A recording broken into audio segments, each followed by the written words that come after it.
பெயர் அன்பழகன். நண்பர்களுக்கு கன். வீட்டில் அன்பு. வயது 18. அதிக படிப்பு கிடையாது. வேலை செய்வதாக மாணிக்கம் சொல்லியிருக்கிறான். அது பற்றி அப்புறம். இப்போது அறிமுகம். அன்பழகனின் துடிப்பை இதை படிக்கிற நீங்கள் முதலில் உணர்ந்து கொள்ள வேண்டும். அப்போதுதான் அவன் செய்த காரியத்தின் காரணம் புரியும் உங்களுக்கு. சிந்தின ரத்தத்தின் சுத்தம் புரியும் உங்களுக்கு. அன்பழகன் சொன்னபடி கேட்பதற்காகவே பிறந்தவன். இந்த மாதிரி ஊர் பூரா தெருப்பூரா நற்செய்கைகளை வாரி வழங்கி கொண்டு செல்லும் பிரகிருதிகளை நீங்கள் சந்தித்திருக்கலாம். வலுக்கட்டி கொண்டு பிறருக்கு ஒத்தாசை செய்வார்கள். அன்பழகன் ரேஷன் வாங்கி வருவான், லைசன்ஸுகளை புதுப்பித்துக் கொண்டு வருவான், ரயிலடிக்கு போய் கால் கழுத்து டிக்கெட் வாங்கி கொண்டு வருவான், சினிமா காட்சிகளுக்கு ரிசர்வேஷன் செய்து தருவான், டிரஸ்ஸின் வண்டியின் பின்னால் ஓடுவான்.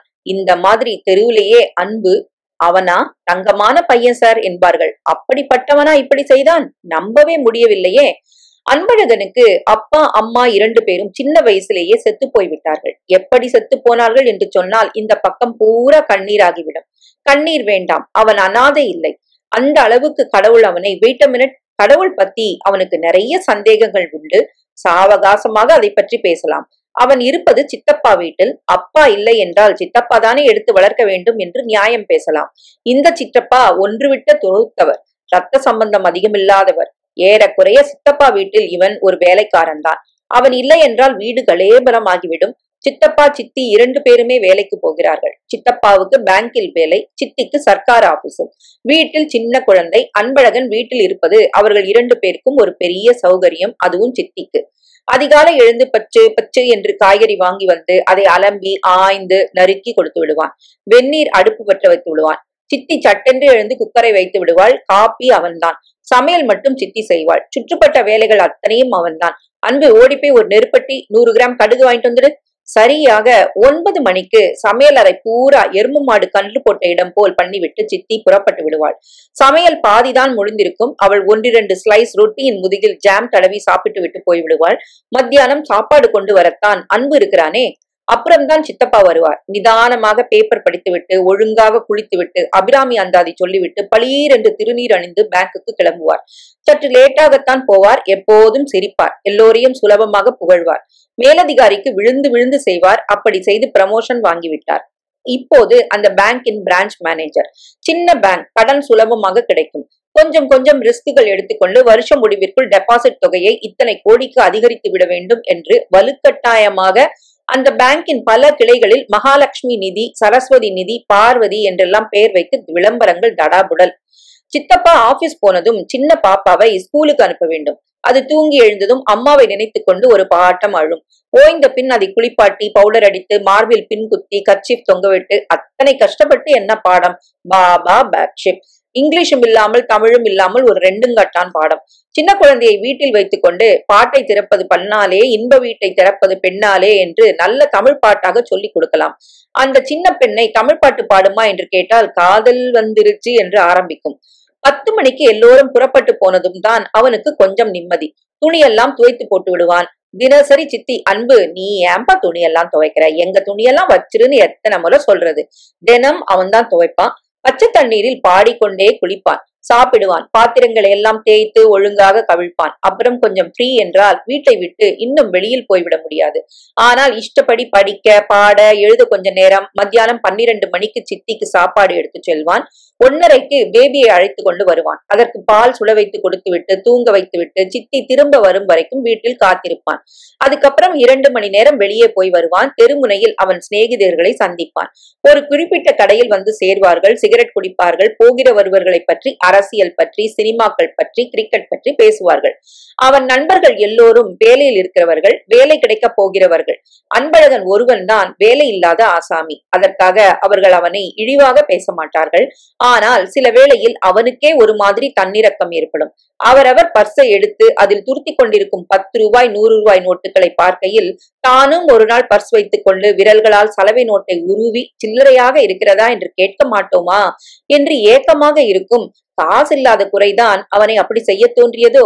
சித்தப்பா சித்தி 2 பேரும் சம்பாதிக்கிறார்கள். அவன் கண்ணில் ஒரு காசு காட்ட மாட்டார்கள். சித்தப்பா சித்தி 2 பேருக்கும் எதற்கெடுத்தாலும் கணக்கு. சித்தி 1 ரூபா கொடுங்க. எதுக்கு அன்பு? சைக்கிளுக்கு காத்தடிக்கணும், பத்திரிக்கை வாங்கணும். காத்தடிக்க 15 பைசா, பத்திரிக்கை 55 பைசா, கூட்டினா 70 பைசா. இந்தா சித்தி 1 ரூபா தான் கொடுங்களேன், பாக்கி என்ன சிகரெட்டா? அன்பழகன் அசடு வழிவான். சொல்லிட்டு வாங்கிக்க. ஒரு நாளைக்கு எத்தனை பிடிக்கிற? 2. போய் 1 பாக்கெட். என்ன பிராண்டு? Wills black. ஒரு சிகரெட் எவ்வளவு பைசா? எவ்வளவு எவ்வளவு எவ்வளவு? சிகரெட் எவ்வளவு? பஸ் டிக்கெட் எவ்வளவு? புதினா கீரை எவ்வளவு? சித்தி குத்தி குத்தி கேட்க அன்பு புதுசு புதுசாக பொய் சொல்ல உத்திகளை கண்டுபிடித்தான். பொய் மட்டும் சொல்லாத அன்பு, பொய் மட்டும் உதவாது. என் வாழ்க்கையில பொய்யே சொன்னதில்ல. இதுல நானும் உங்க சித்தப்பாவும் கொடுத்து வச்சவங்க. அவருக்கு இன்னைக்கு பேங்க்ல பெரிய உத்தியோகம்னா நல்ல பேருன்னா அது பொய் சொல்லாதனால்தான். என்னங்க, கொஞ்சம் சொல்லுங்க உங்க பிள்ளைக்கு. சித்தி விட்ட இடத்திலிருந்து சித்தப்பா தொடர்வார். 15 நிமிஷத்திற்கு உபதேச ரத்ன மாலை. தலை சுற்றும். தன் அறைக்கு சென்று பாரதியின் கவிதைகளை எடுத்து வைத்து படிப்பான். எப்போதும் அவன் படிக்கும் புத்தகம். ஆவியின் உள்ளும் அறிவின் இடையிலும் அன்பை வளர்த்திடுவோம், விண்ணின் ஆசை வளர்த்திடுவோம், ஆவல் வளர்த்திடுவோம். அவன் ஆசைகள் என்ன, ஆவல்கள் எவை? அன்பழகனுக்கு தெரியாது. சித்தியின் கண்கள் அவனை துளைத்து எடுத்துவிடும். அவளுக்கு கொஞ்சம் பூனைக்கண், கண்ணாடி கண்கள், நல்ல ஆரோக்கியமான பற்கள், சிவப்பாக இருப்பாள். பெரிய உடம்பு, அகலமான கைகள். அவனை சில வேளையிலும் அன்பு என்று அணைத்துக் கொள்ளும் போது பயமாகவே இருக்கும். எலும்பு கிளும்பு முறிந்து போய்விடுமோ என்று பயமில்லை, வேறு பயம். தினசரி அவன் குடிக்கிற 1 பாக்கெட் சிகரெட்டுக்கு உண்டான பணத்தை சம்பாதிக்க அவன் படும் அவஸ்தை. 500 கிராம் கடுகு என்றால் 400 தான் வாங்கி வருவான். மாசாந்திர சாமான் வாங்கும் போது அங்கங்கே அட்ஜஸ்ட்மெண்ட். பேப்பர் விற்கிறதுல 20 பேப்பருக்கு 1 கிலோ வரணுமே அன்பு. சைக்கிளுக்கு காத்தடிக்கிறதுல தினம் காத்தடிக்கணுமா அன்பு? டியூப் மாத்தினா என்ன? அவன் வீட்டில் செய்கிற வேலைக்கு மாதம் 150 ரூபாய் சம்பளம் தரலாம். கேட்பதற்கு பயம். அவர்கள் கூப்பிடும் குரலுக்கு ஓடுகிற சேவகன் தான் அவன். கற்ற வித்தை ஏதுமில்லை, காட்டு மனிதன். வித்தை கற்க ஆசை இல்லை என்றில்லை, படிக்கவில்லை. SSLCயில் தடுமாறினான். தமிழில் தான் 60, கணக்கில் தவறினான். அப்புறம் அவனை சிரத்தையாக படிக்க வைப்பதில் சித்தப்பா சித்திக்கு பிரேமையோ இஷ்டமோ ஆர்வமோ இல்லை. படித்து பாஸ் செய்துவிட்டு அவன் வேலைக்கு சென்று விட்டால் வீட்டில் யார் இருப்பது? வீடு பெருக்கி விளக்கேற்றி வைக்க யார்? துணிமணிகள் காத்திட யார்? சின்ன குழந்தைக்கு சிங்கார பாட்டு இசைப்பது யார்? தனியாக நினைத்து பார்த்தால் அழுகை வரும். காசு என்றால் இப்படி ஆளாய் பறந்தவனுக்கு அத்தனை காசுக்கு வழிகாட்டின ஆசாமி மாணிக்கம். எத்தனை லட்சம்? 10. மாணிக்கத்தை அவன் சந்தித்தது தற்செயலான காரியம். வெள்ளிக்கிழமை சாயங்காலம் சைக்கிளை எடுத்துக்கொண்டு எப்போதும் போல லஸ் போயிருந்தான். புதுப்படம் ரிலீஸ் என்று ரொம்ப பேர் வரல. ராஜசேகரன் மட்டும்தான் இருந்தான். அவன் கூட புதுசா ஒருத்தன் நின்று கொண்டிருந்தான். நல்ல உயரமாக இருந்தான். கண் பார்வை தீட்சண்யம். பட்டையாக கை கடிகாரம் கட்டியிருந்தான். ஸ்டெப் கட் வெட்டி உயர் ரக சட்டை போட்டிருந்தான். அவனிடம் சிங்கப்பூர் வாசனை அடித்தது. நீளமாக சிகரெட் குடித்துக் கொண்டு பிள்ளையார் கோயில் பக்கம் வருகிற பிராமண பெண்களை சைட் அடித்துக் கொண்டிருந்தான். அன்பழகன் ஓரமாக சைக்கிளை நிறுத்திவிட்டு ஸ்டாண்ட் போட்டுவிட்டு, வணக்கம் ராஜசேகரன் அண்ணே, வாயா கண்ணு. முதல் தடவையாக மாணிக்கம் அன்பழகனை பார்த்தான். ரஜினி ஸ்டைலில் சிகரெட்டை பல்லால் கடித்துக் கொண்டு, இது யாரு என்று நெற்றி புருவத்திலேயே ராஜசேகரனை கேட்டான். லைட்டரில் சிகரெட்டை பற்ற வைத்து அதன் ஜோதி அனாவசியமாய் நின்று நடுங்கி கொண்டிருக்க அன்பழகனை உருவி விடுகிற மாதிரி பார்த்தான், சிரித்தான். இதாங்க நான் சொல்லல அன்பழகன். ஓஹோ, நீதானா? நீதான்னா அன்பழகனுக்கு புரியல. இந்தா என்று அவனுக்கு சிகரெட் ஒன்று கொடுத்தான். வெளிநாட்டு சிகரெட். அதை அவன் உதட்டில் பொருத்தி கொள்ள மாணிக்கம் அதை பற்ற வைத்தான். உன்ன நான் பேங்க்ல பாத்திருக்கேன். குரல் கூட வசீகரமா இருந்துச்சு. பேங்க்ல வேலை செய்றியா? இல்லைங்க, எங்க சித்தப்பாவுக்கு சில நாள் சாப்பாடு கொண்டு வருவேன். அப்ப பாத்திருப்பீங்க. உங்க சித்தப்பா பேங்க்ல வேலை செய்யறாரா? ஆமாங்க. என்னவா? Branch manager. எந்த பிரான்ச்சு? ஆழ்வார்பேட்டை. எல்டாம்ஸ் ரோடு கடந்து போய்ஸ் ரோட்ல இருக்குதே அங்க. இப்ப அங்க இல்லங்க, அடையாருக்கு மாத்திட்டாங்க. என்ன பிரான்ச்சு? இன்ஸ்ட்ரானிக்ஸ் கேம்பஸுக்கு பக்கத்துல புதுசா பிரான்ச்சு. புதுசா அவருக்கு பதவி உயர்வுங்க. அன்பழகன் வெளியே சித்தப்பாவை விட்டு கொடுக்க மாட்டான். ஏதாவது பெருமைப்படுவதற்கு என்று அவனுக்கு இருந்தால் சித்தப்பா மேனேஜராக இருப்பது ஒன்றுதானே. அன்பழகன் அந்த புதிய சிகரெட்டை இழுக்க அதன் சன்னமான புகை உள்ளே இறங்க நல்ல கவிதை படிப்பது போல் இருந்தது. மாணிக்கம் பெரிய பிசினஸ்மேன் என்றான் ராஜு. அப்படியா? எனக்கு ஏதாவது வேலை வாங்கி கொடுப்பீங்களா? என்ன படிப்பு? SSLC. பாசா? இல்லீங்க. நம்ம கூட வா, உனக்கு வேலை தரேன். சரிங்க. எப்ப வர? இப்ப வரியா? எங்கங்க? நம்ம ரூமுக்கு. அன்பழகன் ராஜசேகரனை பார்க்க அவன் போயிட்டு வா கண்ணு என்றான். சைக்கிளை நான் பாத்துக்கிறேன். மாணிக்கம் ஒண்ணு சொன்னா உடனே செஞ்சிருவாரு கண்ணு. மாணிக்கம் சிரித்து, கண்ணு நல்ல பேரு, கண்ணு வச்சிருக்கியா என்றான். வச்சிருக்கான், எடுக்க முடியாது, சுட முடியாது. மாணிக்கம் பெரிசாக சிரிக்க அவனுக்கு வெட்கமாக இருந்தது. பயப்படாத, உங்க அண்ணன் நான் ஒண்ணும் செய்ய மாட்டேன். என் கூட வரியா? இப்ப மணி என்னங்க? 6. 7:30க்கு சித்தப்பா வந்துருவாரு, அதுக்குள்ள கொண்டு விட்டுறேன் வா, பயந்து சாவாத. பக்கத்துல ஜிலு ஜிலு என்று ஒரு புல்லட் வண்டி. அதன் வயிற்றில் ஸ்டிக்கர்கள் ஒட்டி இருந்தன. கைப்பிடிகள் பிரத்யேகமாக தயாரிக்கப்பட்டு கொஞ்சம் தூக்கலாக இருந்தன. ஒரே உதையில் திடுதிடுதிடுவென்று என்ஜின் பற்றி இடித்தது. அதன் பின் சீட்டில் தயக்கமாக உட்கார்ந்து கொள்ள உடனே புறப்பட்டு தூள் பறந்தான் மாணிக்கம். அன்பழகன் சுதாரித்துக் கொள்வதற்குள் வள்ளுவர் சிலையை தாண்டி ராயப்பேட்டை ஹைரோட் சிக்னலுக்கு வந்து விட்டான். எலியட்ஸ் ரோடில் வலப்பறம் திரும்பி பீச் ரோடை பிடித்து 60-70 மைல் வேகத்தில் அன்பழகன் மேல் காற்று துள்ள பாட வேண்டும் போல் இருந்தது. சைனா பஜார் என்றால் உங்களுக்கு சுறுசுறுப்பான அதன் முகம்தான் தெரிந்திருக்கும். அவர்கள் போனது சைனா பஜாரில் குடலுக்குள். சற்று சந்தாக நெளிந்து சென்றார்கள். யார் யாரோ என்னவோ தொழில் செய்து கொண்டிருந்தார்கள். மரச்சட்டங்கள், பாலிஷ் வேலை, மொத்த வியாபாரிகளின் கிடங்குகள், கைவண்டிகள், மெத்தைகள், ஆஸ்பத்திரி அறுவை சாமான்கள், பெண்கள் சமாச்சாரம். மாணிக்கம் ஒரு இடத்தில் மோட்டார் சைக்கிளை நிறுத்தி நடக்க அவன் பின்னாலேயே சென்றான்.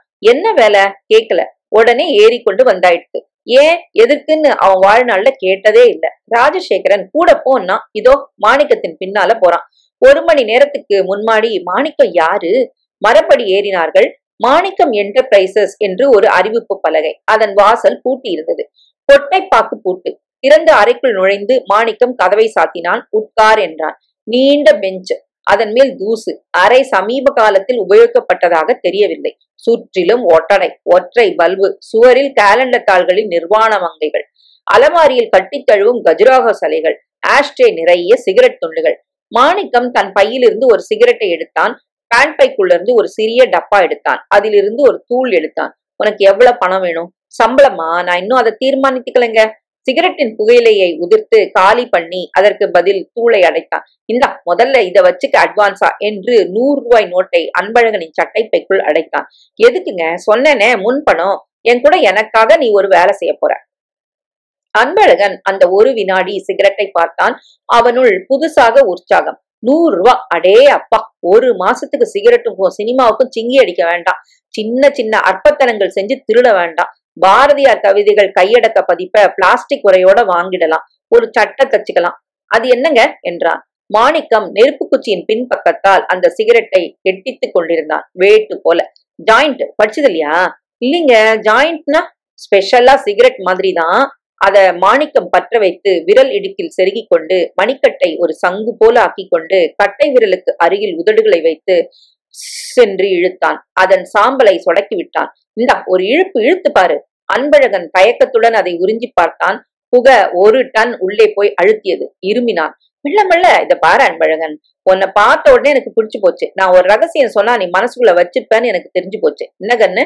என்ன ரகசியங்க? நீ எனக்கு ஒரு உதவி பண்ணணும். சரிங்க. மெல்ல மெல்ல, ரொம்ப இழுக்காத. புகை மார்பு பூரா பரவ அன்பழகன் காதில் விர்ர் என்ற சத்தம் கேட்டது. திடீரென்று விரட்டப்பட்ட புறாவை போல மார்பு அடித்துக் கொண்டது. அதே சமயம் அவன் பார்வை சுத்தமாயிற்று. மேலே இருந்த 25 வாட் பல்பு 250 ஆயிற்று. வெளியே கார் ஹார்ன் சத்தத்துக்கேற்ப பல்பு இன்னும் பளிச்சென்று ஒளிர்ந்தது. என்ன வேணும் உங்களுக்கு? நான் பண்ணி தரேன். ஆமா, இந்த சிகரெட் எங்குங்க கிடைக்கும் என்று அன்பழகன் கேட்டது அன்பழகனுக்கே கேட்டது. இதெல்லாம் ஸ்பெஷல் கண்ணு, உனக்கு என்ன ஆசை சொல்லு என்று மாணிக்கம் 1 மைல் தூரத்திலிருந்து கேட்க அன்பு மற்றொரு இழுப்பு இழுத்தான். மண்டைக்குள் மகர யாழை நிருடுகிறார் போல் இருந்தது. என்ன வேணுமா? எனக்கு என்ன வேணுமா சொல்லட்டுமா? விடுதலை, அதான் வேணும் எனக்கு. எதுல இருந்து? தினசரி பாப்பாவுக்கு அலம்பி விடுறதுல இருந்து, தினசரி பாடி உள்பாவடை துவைக்கிறதுல இருந்து, தினசரி கேட்கற கட்டில் சத்தத்துல இருந்து, தினசரி 10 பைசாவுக்கும் 5 பைசாவுக்கும் பிச்சை எடுக்கிறதுல இருந்து. 5 பைசாவா? 5 லட்சம் வேணுமாடா உனக்கு?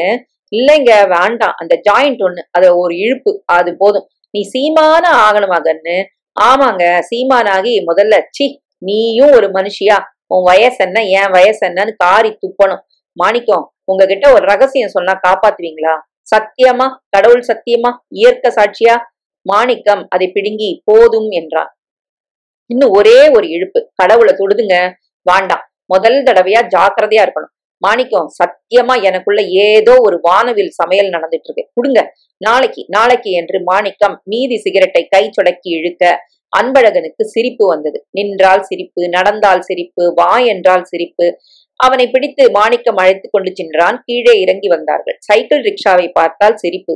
ரோடோரத்தில் குப்பை தொட்டியில் பொறுக்கிக் கொண்டிருக்கும் குழந்தைகளை கண்டால் சிரிப்பு. அவர்களுடன் போட்டி போடும் நாய்க்குட்டிகளை கண்டால் சிரிப்பு. பஸ்ஸை பார்த்தால் சிரிப்பு. எல்லாம் மனதுக்குள் தான். இத்தனை கலவரமும் உள்ளுக்குள் தான். வெளியே மாணிக்கம் அவனுடன் செல்லும் அன்பழகன். எப்படி இருக்கிற? ஏதாவது கறிகிரி சாப்பிடுறியா?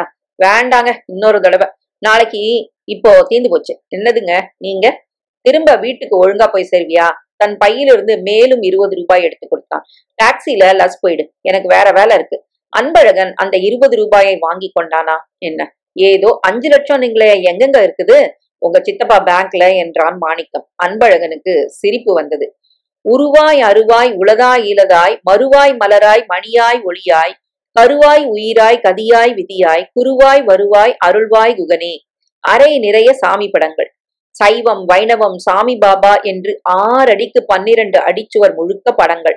அரை பூராவும் காய்ந்த புஷ்பங்கள், ஊதுபத்தி புகை, திருநீரு, சந்தனம், பக்தி எல்லாம் கலந்து ஒரு வாசனை அடித்தது. விநாயகம் சுத்தமாக கை கால் முகம் கழுவி திருநீரு அணிந்திருந்தார். விளக்கேற்றி வைத்திருந்தது. பழைய மலர்களை களைந்து எல்லா கடவுள்களுக்கும் புதுசாக மாலைகள் அணிந்திருந்தார்கள். அறையை விட்டு வெளியே வந்து அன்பு அன்பு என்று கூப்பிட்டார். தனத்தின் குரல் வாசல் அறையில் கேட்டது. இன்னும் ஆளை காணல, நீங்க எங்கேயாவது அனுப்பிச்சிங்களா? இல்லையே என்று கை கடிகாரத்தை பார்த்தார். மணி 8:30. என்ன அலங்காரம், செகண்ட் ஷோ என்றாள். பிள்ளை அவ தூங்கிடுவா, அன்பு வந்தானா அவனையும் துணை கழிச்சிட்டு போயிடலான்னு பார்த்தேன். நீங்க வர்றீங்களா? என்ன படம்? 6லிருந்து 60. நான் வரல. தனலட்சுமியை நேராக பார்த்தார். 2 பேருக்கும் 12 வயது வித்தியாசம். இப்போதும் அவள் அழகாகத்தான் இருந்தாள். கை நிறைய வளையல்கள், எல்லாம் தங்க வளையல்கள். பெரிசாக பொட்டு, வாய் நிறைய வெற்றிலை. அவன் வந்தா மட்டும் போயிட்டு வா, தனியா போக வேண்டாம். தனியா யார் போவாங்க? ஆனா என்ன யார் அபகரிக்க போறாங்க? 40 வயசு கிழம். அதுக்கில்ல தனம், நகைக்கு சொல்றேன். இத்தனை நகை போட்டுக்கிட்டு போறியான்னுட்டுதான். கழட்டி வச்சிரவா, எல்லாத்தையும் உருவிட்டு போயிடவா என்று இறைந்தாள். இப்ப என்ன சொல்லிட்டேன் சத்தம் போடுற? ஆமா, இந்த மோதிரம் எது? பழைய வளையலை அழிச்சு பண்ணிட்டேன். அப்படியா? என்கிட்ட இருக்கிறது மொத்தம் 3 நகை. திருப்பி திருப்பி அழிச்சு. முருகா என்றார். சைக்கிளை கொண்டு உள்ளே வைத்துவிட்டு ஓசைப்படாமல் நடந்து புறக்கடை பக்கம் சென்றான் அன்பழகன். ஏன் அன்பு இவ்வளோ லேட்டு? பஞ்சர் என்றான். இப்ப என்னோட சினிமா வரியா? நான் வரல சித்தி. ஏண்டா? உடம்பு சரியில்லை என்றான் அன்பழகன் தரையை பார்த்து கொண்டே. தரையில் சிமெண்டில் ஸ்திரமாக போட்டிருந்த பூக்கள் உயிர் பெற்று நெளிந்தன. ஊரெல்லாம் சுத்திட்டு 9 மணி வருது. சும்மா உடம்பு நல்லாவா இருக்கும்? என் கூட சினிமா போறப்பதான் வந்துரும். உடம்பு சரியில்லை சித்தி, உடம்பு சரியில்லை சித்தப்பா, உடம்பு சரியில்லை சித்தி, உடம்பு சரியில்லை சித்தப்பா திரும்பி திரும்பி சொல்கிறான். ஏய் நிறுத்துடா. அவன் சிரித்தான். அவன் பையிலிருந்து 100 ரூபாய் நோட்டு தெரிந்தது. விநாயகம் தன் மனைவியை பார்த்தார். அன்பு, ஏது பணம்? என்ன பணம்? பையில தெரியுது பாரு அந்த பணம். அது ஏன் பணம் என்றான் பார்க்காமல். அது எது? நான் சம்பாதிச்சேன். சம்பாதிச்சியா? ஆமா, சொந்தமா சம்பாதிச்சேன். திருடல, பொய் சொல்லல. சித்தப்பா சித்தி கேளுங்க, எத்தனை நகை பாருங்க. உங்க மேல எத்தனை நகை, எவ்வளவு செஞ்சுக்கிட்டு இருக்கீங்க. வைரம் வைரம். பாப்பாவுக்கு பிராக்கு வாங்கினா 105 ரூபாய். சித்தப்பாவுக்கு செருப்பு வாங்கினா 40 ரூபாய். கான்வென்ட்டுக்கு மாசம் 110 ரூபாய். அரை கிளாஸுக்கு 110 ரூபாய். எனக்கு எனக்கு என்பது அழுத்தமாக ஒருவித ஆத்திரத்துடன் பீறிட்ட எனக்கு. எனக்கு என்ன செஞ்சிருக்கீங்க? 5 பைசாவுக்கும் 10 பைசாவுக்கும் கெஞ்ச வேண்டியிருக்கு. என் சட்டைய பாருங்க, காலர்ல எவ்வளவு கிழிசல். என் செருப்ப பாருங்க, எவ்வளவு தபா தச்சு போட்டாச்சு. எனக்குன்னு கை செலவுக்கு காசு வேண்டாமா? நான் என்ன மிஷினா? இந்த பாரு அன்பு, உனக்கு என்னதான் வேணும்? ஒரு செருப்பு, ஒரு சொக்கா, அவ்வளவுதானே. எனக்கு ஒன்னும் வேண்டாங்க. நான் இனிமே சொந்தமா சம்பாதிச்சுக்கிறேன். எனக்கு திறமை இருக்கு. ஒருத்தர் வேலை கொடுக்கறதா சொல்லியிருக்காரு. என்னை விட்டுடுங்க, நான் வீட்டை விட்டு போயிடுறேன். எடுபடிக்கு வேலைக்கு ஆளை யாராவது போட்டுடுங்க. அவ்வளவுதானடா. சின்ன பிள்ளையில இருந்து உன்னை எடுத்து வளர்த்ததுக்கெல்லாம் இதானா நீ காட்டுற நன்றி? நீங்க என்னை எடுத்து வளர்த்ததுக்கு நான் நிறையவே உழைச்சாச்சு. நன்றிய பத்தி பேசாதீங்க. நான் வேலைக்காரன். அவன் பேசுவதை பாரு தனம். என்ன மாதிரி பேசுறான் பாரு. வேலைக்காரனா அவன்? என் மகன் இல்லையா என்றார் விநாயகம். அவர் தாடை, நெற்றி, புருவம் எல்லாம் சுருங்கி இறுகி உதடுகள் துடிக்க ஆரம்பித்து விட்டன. அந்த கோபத்தில் அவர் உடம்பு பூரா நடுங்க ஆரம்பித்துவிடும். அன்பழகனுக்கு இப்போது அதெல்லாம் பெரிதாக படவில்லை. சித்தப்பாவும் சித்தியும் விசித்திரமாக தோன்றினார்கள். அந்த சம்பாஷணையே தன்னுடன் சம்பந்தம் இல்லாதபடி வேறு யாரோ நடத்தும் ரேடியோ நாடகம் போல் இருந்தது. தனம் தன் கணவனிடம், இந்த பாருங்க, ஒட்டுனா யாரும் ஒட்ட முடியாது. தானாவே பாசம் இருந்தாதான் முடியும். அதுவும் தம்பி அன்பு இப்ப நீங்க சொல்றத கேக்குற நிலைமையில இல்ல. கண்ணெல்லாம் ஒரு மாதிரி பங்கி அடிச்சாப்புல தெரியுது பாருங்க. எதையோ முழுங்கிட்டு வந்திருக்காப்புல தோணுது. புதுசா என்ன சவகாசமோ? யாருடா யாரு? புதுசா என்ன சவகாசம்? மாணிக்கம் என்றான். அது யாருடா அது? யாரா இருந்தா உங்களுக்கு என்ன? சாப்பிட்டியா என்றாள் தனம். அன்பழகன் அவள் சொன்னதை கேட்காமல் கனவில் உள்ளே நடந்து சென்று தன் பாயை விரித்து படுக்கையில் விழுந்தான். கண் மூடியதும் அவனுக்கு தொடர் நேர்த்தியாக படுக்கை சரிந்து கொண்டே இருந்தது. பட்டென்று கண் விழித்தான். சித்தப்பா சித்தி இருவரும் நின்று கொண்டு அவனையே பார்த்து கொண்டிருக்க, என்ன என்றான். நாளைக்கு காலையில வீட்டை காலி பண்ணிடு, தெரியும்ல, உன் சவகாசமே வேண்டாம், நன்றி கெட்ட பண்ணாட. இருங்க இருங்க, என்ன செஞ்சுட்டான்னு இப்ப நீங்க இப்படி கோச்சுக்கிறீங்க? அன்பழகன் சிரித்து கொண்டே கண் மூட அவர்கள் பேசும் வார்த்தைகள் வெவ்வேறு வித சட்டை போட்டுக்கொண்டு கண்ணுக்குள் குதித்தன. புது பழக்கம், வேற ஆள், காலையில பாக்கலாம், 100 ரூபா, இது சாராயம் இல்ல, வேற ஏதோ, இவன் போயிட்டான்னா? அன்பழகன் இன்பமாக நினைவிழந்தான். அதிகாலையில் ரத்னாவிற்கு அந்த வீட்டை தேடுவதில் சிரமம் இருந்தது. பால் பூத்திற்கு அடுத்த வீடு என்று சொன்னால் நம்பர் தப்பாக இருந்தது. ஒன்று பால் பூத்தை மாற்றி இருக்க வேண்டும், இல்லை நம்பரை. ரத்னாவை பார்த்ததும் ஒரு சிடுமூஞ்சி கூட வழி சொல்வான். ஆட்டோ ரிக்ஷாக்காரன் அன்பாக இருந்தான். சமீபத்துல நம்பர் எல்லாம் மாத்திருக்காங்கம்மா, நீங்க வச்சிருக்கிறது புது நம்பரா பழைய நம்பரா தெரியலீங்களே. அவர் பேர் என்ன சொன்னீங்க? விநாயகம், பேங்க்ல மேனேஜரா இருக்கிறாரு. ஒரு வீட்டில் விசாரிக்க அந்த இளைஞன் வழி சொல்லிக் கொண்டே இருந்தவன் ரிக்ஷாவுக்குள் உட்கார்ந்திருந்த ரத்னாவை பார்த்ததும், என் பின்னாலே வாங்க, நான் காட்டுறேன் என்று மனம் வந்தான். தேங்க்ஸ் என்று சிரித்தாள் ரத்னா. அப்பாடா என்று வீட்டில் நுழைந்ததும் அழுத்து கொண்டாள். எங்கடி திடீர்னு என்றாள் தனம். ஒரு இன்டர்வியூக்கு வந்தேன்கா, அத்தா எங்க தூங்குறாரா? அப்புறம் உங்க வீட்டு விசுவாசி எங்க? அன்பு. ஷோ கத்தாத. அதை கவனிக்காம ரத்னா உள்ளே போய் தரையில் படுத்திருந்த அன்பழகனை உலுக்கி எழுப்பினான். எந்திரியா, நான் வந்திருக்கேன், எல்லாரும் ஏன் இப்படி தூங்கி விழுகிறீங்க? காஃபி போட்டு கொடுக்க வேண்டாம்? அன்பழகன் கண் விழித்தான். ரத்னாவின் முகம் பளிச்சென்று தெரிந்தது. ஹலோ அன்பு என்று சிரித்தாள். அட என்று எழுந்தான். சட்டென்று அவனுக்கு விழிப்பு கண்டுவிட்டது. எப்ப வந்தீங்க ரத்னா? இதோ இப்பதான் வந்த உடனே உன் கையால ஒரு காஃபி கிடைக்கும்னு எதிர்பார்த்தேன், தூங்கி வழிகிறியே. அன்பழகன் தீவிரமானான். ரத்னா, நான் இந்த வீட்டுல இருக்க போறதில்ல, அதெல்லாம் அப்புறம் பேசலாம், நீ வாடி. ஹலோ ஹலோ ரத்னா கண்ணு, என்ன இது திடீர்னு கழுதாசி கூட போடாம என்றான் விநாயகம். அத்தான், உங்களுக்கு மக்னெயில் கம்பெனில யாரையாவது தெரியுமா? மக்னெயிலா? பாக்குறேன், என்ன விஷயம்? ஒரு வேலைக்கு இன்டர்வியூ. என்ன வேலை? Receptionist come telephone operator. Anbazhagan மெதுவாக எழுந்து நடந்து பல் தேய்க்க போனான். என்ன ஆள் ஒரு மாதிரி பேசுறாரு? ராத்திரி கோவம், இப்பெல்லாம் அன்பு கொஞ்சம் மாறிக்கிட்டு வர்றான், எல்லாத்தையும் சரி பண்ணிடலாம். அன்பு, ஒரே ஒரு வேண்டுகோள் என்று அவனிடம் சென்றாள். நுரையாக. என்ன என்றான். கிச்ச கிச்ச என்று பல் தேய்த்து கொண்டு. நான் இன்டர்வியூக்கு போறப்போ என் கூட வரியா துணைக்கு? பாக்கலாம். வர்ற நீ? ஏய், பொய்க்கோவம் தானே? இல்ல ரத்னா, நிஜமாவே என்றான். இந்த வீட்டுல எனக்கு விநாயகம் வேண்டான்னா போயிடலாம் அன்பு, உன்னை யாரும் கட்டி பிடிச்சு வச்சுக்க விரும்பல என்றார். ரத்னா, சண்டையெல்லாம் அப்புறம் போட்டுக்கலாம், எனக்கு என்னவோ இன்னைக்கு அன்பு தேவை. என்ன அன்பு? நாளைக்கு கோச்சுக்கலாம்ன என்று அவனை தள்ளி கொண்டு வாஷ் பேசினில் முகம் கழுவினாள். ஒரு தடவை அவளை பார்த்தான். ராத்திரி ரயிலில் சரியாக தூங்காத கண்கள், அழிந்த பொட்டு, கலைந்த தலை, ஒன்றும் அவள் ஆதார தோற்றத்தின் அழகையும் உற்சாகத்தையும் பாதிக்கவில்லை. தனலட்சுமியின் சின்ன வயசு தோற்றத்தை சற்று புதுப்பித்த மாதிரி இருந்தாள். குரலிலேயே 8 நாள் கோபத்தை சாப்பிடக்கூடிய வசீகரம். போதா குறைக்கு கண்கள், அதில் எப்போதும் இருக்கும் புன்னகை. நிச்சயம் வேலை கிடைச்சிரும் என்றான் அன்பழகன். ஏதோ அதிகாலையில ஆசீர்வாதம் பண்ற, பாக்கலாம். அப்ப என் கூட வரியா? இன்னைக்கு மட்டும், இன்னைக்கு மட்டும். ஏ அப்பா, நேத்து ஏதாவது அடிதட சண்டை நடந்ததா? ரத்னா, அவர் பெரிய மனுஷனாயிட்டாரு, வீட்டை விட்டு போறாராம். அன்பழகன் சித்தப்பாவை முறைத்து பார்த்தான். எல்லாம் நான் சரி பண்றேன், கவலைப்படாதீங்க என்றாள் ரத்னா. அன்பழகனுக்கு ரத்னா இருக்கும் போது அவ்வளவு கோபித்துக் கொள்ள முடியவில்லை. ஆனால் பொதுவாகவே அமௌனமாக இருந்தான். காலை காஃபி போடவில்லை. இதோ வரேன் என்று செருப்பை மாட்டிக்கொண்டு விருட்டென்று கிளம்பி விட்டான். ஏன்கா இவன் இப்படி ஆயிட்டான்? நேத்து ராத்திரி சண்டை. ஒரு மாதிரி குளிச்சாப்புல பேசினா சித்தப்பாவுக்கு கோவம் வந்துடுச்சு. வீட்டை விட்டு வெளியே போடான்ட்டாரு. அக்கா, அவனை வீட்டை விட்டு வெளியே போக சொல்லிட்டா நீ என்ன பண்ணுவ? யோசிச்சு பாரு. அவனை நீங்க நடத்துற விதம் நல்லா இல்ல. அவன் உங்க ஃபேமிலிக்கு எவ்வளோ ஒத்தாசை. அதாண்டி எனக்கு அவனை விரட்டுறதுல இஷ்டம் இல்ல. அவங்க 2 பேரும் தான் சண்டை போட்டுக்கிட்டாங்க. சரி, நான் ஒண்ணு செய்யறேன், ஊருக்கு போறதுக்குள்ள இவனை சமாதானம் பண்ணிடுறேன். எத்தனை நாள் இருப்ப? 1 மாசம், இன்னும் தீர்மானிக்கல. அப்பா எப்படி இருக்கிறாரு? பரவாயில்லக்கா, சின்னக்கா தான் உடம்புக்கு நேராவே இல்ல, உன்னை விட வயசான போல தெரியறா. ஆபரேஷன் பண்ணிக்கோன்னு சொன்னா கேட்க மாட்டேங்கிறா.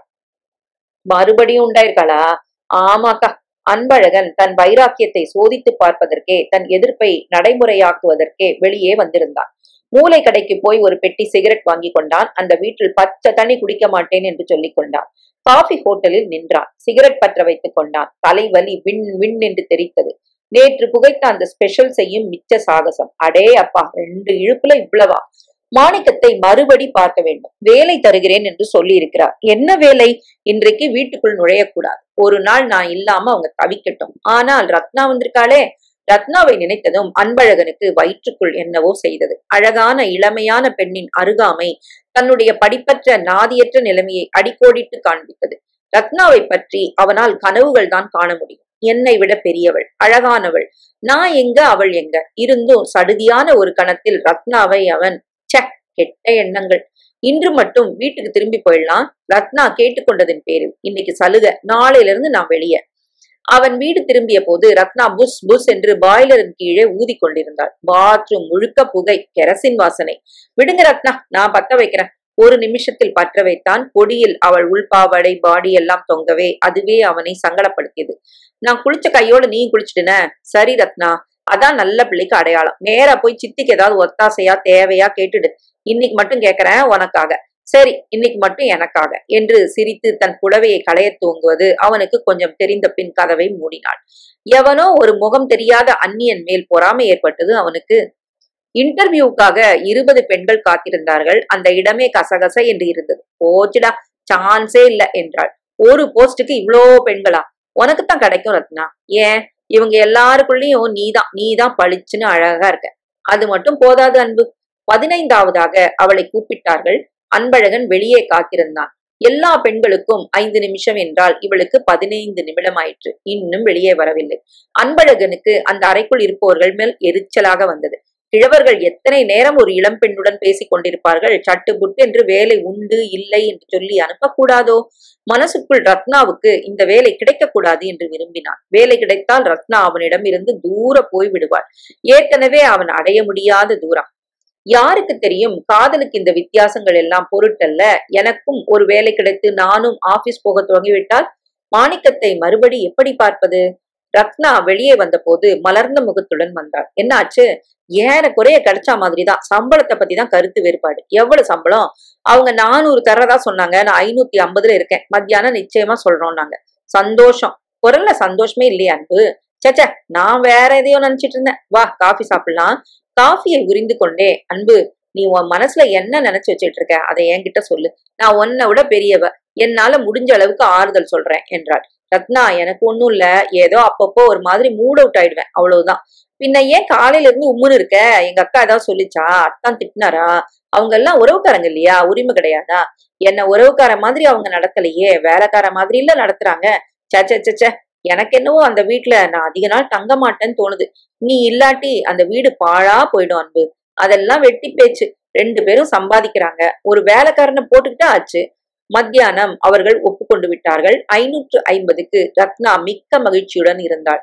அவன் கையை குலுக்கினாள். அவள் கைப்பட்டதும் ஒரு பெரிய உபரி பாக்கியமாக இருந்தது அன்பழகனுக்கு. எவ்வளவு மெல்லிசான கை, மென்மையான கை. ஆனால் சித்தியின் கை அவன் கன்னத்தை தொட்ட போது, கன்னத்திலிருந்து மெதுவாக மார்பில் பட்டு தன் கையை வசமாக்கி கொண்ட போது, ரத்னாவோ ரத்னா இல்லையோ நிச்சயம் வீட்டை விட்டு போக காத்திருந்தான். ராஜசேகரன் கடைக்கு நடந்து சென்று, அந்த பையன் வந்தானா ராஜு என்றான். யாருங்க? அன்பழகனா? ஆமா, வருவான். 6:30 மணிக்கு சைக்கிளை போட்டுக்கிட்டு வருவான். மாணிக்கம் மணி பார்த்தான். 6:15. ஏங்க, அவனுக்கு வேற தலைதான் இருக்கீங்களா? ஆமா. என்ன வேலை? உங்ககிட்ட சொல்லணும் பாரு. ஆளு அவ்வளவு சாமர்த்தியம் போதாதுங்க. அவன் சாமர்த்தியம் யாருக்கு வேணும்? அவன் வந்தா நான் காத்திருந்ததா சொல்லாத. மறுபடி 6:45க்கு வரேன். இங்க பாருங்க, வந்துட்டான். கண்ணு 100 ஆயுசே அவனுக்கு. இப்பதான் உன்னை பத்தி பேசிட்டு இருந்தாரு மாணிக்கம். மாணிக்கம் அவனை முறைத்தான். அன்பழகன் மிகவும் சந்தோஷத்துடன், நல்ல வேலை, உங்களை இன்னைக்கு எப்படி பார்க்க போறேன்னு நேத்து கேட்டு வச்சுக்கலீங்க. பார்க்க முடியாம போயிடுமேன்னு தோணி போச்சுங்க என்றான். ராஜசேகரன் கடையில கேட்டா தெரியுது. அன்பழகன் நேத்திக்கு உங்க கூட பேசுறதுக்கு சமயம் இல்ல. இன்னைக்குதான் உன் புது வேலையை பத்தி சொல்லலான்னு என் பின்னாடி வா என்றான். சைனா பஜாருக்குங்களா? இல்ல, காபி ஹோட்டலுக்கு. சைனா பஜாருக்கு எப்ப போறதுங்க? நான் வரேன், வா. அந்த ஹோட்டலில் டிஃபன் சுமாராக இருக்கும். மிகவும் சுறுசுறுப்பான லஸ்முனை. கூட்டம் நிரம்பி வழிந்தது. ஓரத்தில் போய் உட்கார்ந்தார்கள். இறைச்சலான இறைச்சல். 100 டபராக்களை வெந்நீர் அலும்பும் இறைச்சல். பொதுமக்கள் சாப்பிடும் போது பேசும் இறைச்சல். Order இறைச்சல், server இறைச்சல். எல்லாவற்றிற்கும் மகுடம் வைத்தது போல் ரேடியோ வேறு. இந்த இடம் தான் ரகசியமா பேசுறதுக்கு ஏற்ற இடம் கண்ணு என்றான் மாணிக்கம். உன்னை கண்ணுன்னு கூப்பிடலாம்ல, கோபம் இல்லையே? சொல்லுங்க. கன்னத்தில் கை வைத்து மாணிக்கம் சொல்வதை கூர்ந்து கவனித்தான் அன்பழகன். அந்த இறைச்சலில் அவன் சாதாரண குரலில் பேசுவதே மிக அருகில் சென்றாதான் கேட்க முடிந்தது. கண்ணு, நாம ஒரு வேலை செய்ய போறோம். சொல்லுங்க. பேங்க்ல திருட போறோம். என்னது? உங்க சித்தப்பா பேங்க்ல? என்னது? அன்பழகன் ஸ்தம்பித்து விட்டான். மாணிக்கத்தின் கண்களில் விளையாட்டு ஏதும் இல்லை. இன்னொரு பிளேட் போண்டாப்பா என்றான். சர்வர் சென்றதும், ரொம்ப அருமையான எளிமையான திட்டம். மொத்தம் 9 லட்சம் ரூபாய். என்னங்க சொல்றீங்க? புரியும்படியா சொல்லுங்க. சித்தப்பா பேங்க்ல நாம திருடுறதுன்னா சொல்றீங்க? ஆமா. பயத்துடன் சிரித்து உடனே தப்பிக்க காரணம் தேடி, நான் நேத்துதான் சித்தப்பா கூட சண்டை போட்டுட்டு வீட்டை விட்டு வெளியே போக தீர்மானிச்சிட்டேன் என்றான். என்ன சண்டை? என்ன அவங்க ட்ரீட்மெண்ட் பண்றது சரியில்லைங்க. இத பாரு, அதெல்லாம் ஒத்தி போட்டுடு. இப்ப அதுக்கெல்லாம் நேரம் இல்ல. முக்கியமா சரியா 15 நாளைக்குள்ள விஷயம் தீந்துடும். இன்னைக்கு என்ன தேதி? 16. 30ஆம் தேதி வேலை முடிஞ்சிடும். நான் நீ 2 பேரு 9 லட்சம். உனக்கு 5, எனக்கு 4. வேற என்னங்க வேணும்? 2 காஃபி பில்லு, அவ்வளவுதான்ப்பா. கடவுளே கடவுளே, நீங்க என்ன சொல்றீங்க? அன்பழகன், கன், நீ உடனே ஆமா இல்லைன்னு சொல்ல வேணாம். நான் சொல்ற பிளான கேளு. அத பத்தி ராத்திரியில யோசனை பண்ணு. அதிகாலையில தீர்மானம் பண்ணு. வேண்டாம், முடியாது, எனக்கு தைரியம் இல்லைன்னா சரின்னு சொல்லிடு. ஆனா இப்ப சொல்லாத, இப்ப தீர்மானிக்காத. நாளைக்கு சாயங்காலம் யோசிச்சு பிற்பாடு சொல்லு. ஆனா இப்ப நான் உன்னை கேட்கறது ஒன்னே ஒண்ணுதான். நான் சொல்ற திட்டத்தை கொஞ்சம் செவிசாச்சு கேட்கணும், அவ்வளவுதான். காப்பி ஆயிட போகுது. அன்பழகன் சற்று நேரம் மௌனமாக அந்த காப்பியின் ஆடையை பார்த்து கொண்டிருந்தான். சொல்லுங்க என்றான். உங்க சித்தப்பா பேங்க்குக்கு பிரான்ச் மேனேஜர் தானே? ஆமாங்க. தினம் வீட்டுக்கு சாவி கத்து கொண்டு வராருல? யோசித்து ஆமாங்க என்றான். வர அக்டோபர் 1ஆம் தேதி என்ன கிழமை? தெரியாதுங்க, திங்கட்கிழமை. தொடர்ந்து 1ஆம் தேதி என்ன செய்வாங்க? சம்பளம் கொடுப்பாங்க. உங்க சித்தப்பா வேலை செய்யற கிளைக்கு பக்கத்துல பிரிசிஷன் எலக்ட்ரோன்னு ஒரு கம்பெனி இருக்குது. மொத்தம் 2800 பேர் வேலை செய்யறாங்க. ஒரு ஆளுக்கு சராசரி 350 ரூபாய் சம்பளம்னு வச்சுக்கிட்டா எவ்வளவு ஆகுது? மாணிக்கம் ஹோட்டலின் பில்லின் பின்புறத்தில் கணக்கு போட்டான். 9,80,000. அட, கொஞ்சம் முன்ன பின்ன வச்சுக்கோ, 9 லட்சம். ஒரே நாள்ல பட்டுவாடா ஆகுது உங்க சித்தப்பா பிரான்ச்ல இருந்து. மாணிக்கம் சற்று நிறுத்தி விட்டு தொடர்ந்தான். 1ஆம் தேதி பணம் டிரா பண்றாங்கன்னா முதல் நாள் பேங்க்ல அந்த பணம் இருக்கணுமா வேண்டாமா? முதல் நாள் என்ன? செப்டம்பர் 30 ஞாயிற்றுக்கிழமை, விடுமுறை. அதனால சனிக்கிழமையே இந்த பணம் பேங்க்ல இருக்க போகுது. அன்பு, நீ செய்யற வேண்டியது 2 முக்கியமான காரியம். 1 மேல் விவரம், 2 சாவி கொத்து. மாணிக்கம் மேலே பேச பேச அன்பழகனின் கவனம் அத்தனையும் அவன் வார்த்தைகளில் பதிய சுவாரஸ்யமான கதை கேட்கும் குழந்தை போல ஆனான். ஒரு நாள், ஒரு முழு தினம் 2 ராத்திரி இருக்குது நமக்கு. நமக்கு வேண்டியதெல்லாம் என்ன? அந்த சாவிகளுடைய பிரதி. ஒரு சோப்பு துண்டுல பதிச்சுக்கிட்டு வந்தா கூட போதும். நான் பாக்கிய பாத்துக்கிறேன். 15 நாள் இருக்கு. அப்புறம் அந்த பணத்தை எங்க வைக்கிறாங்க? வேலட்டுக்குள்ளயா? வேலட்டுக்குள்ளனா அது ஏதாவது டைம் சுவிட்ச் இருக்குதா? அலாம் இருக்குதா? மாணிக்கத்திற்கு ஒரு வங்கியின் பத்திர சாதனங்களை பற்றி ஒரு பிரான்ச் மேனேஜரை விட அதிக தெரிந்திருக்கும் போல தோன்றியது. மிகவும் நிதானமாக அவன் தன் வலையை விரித்தான்.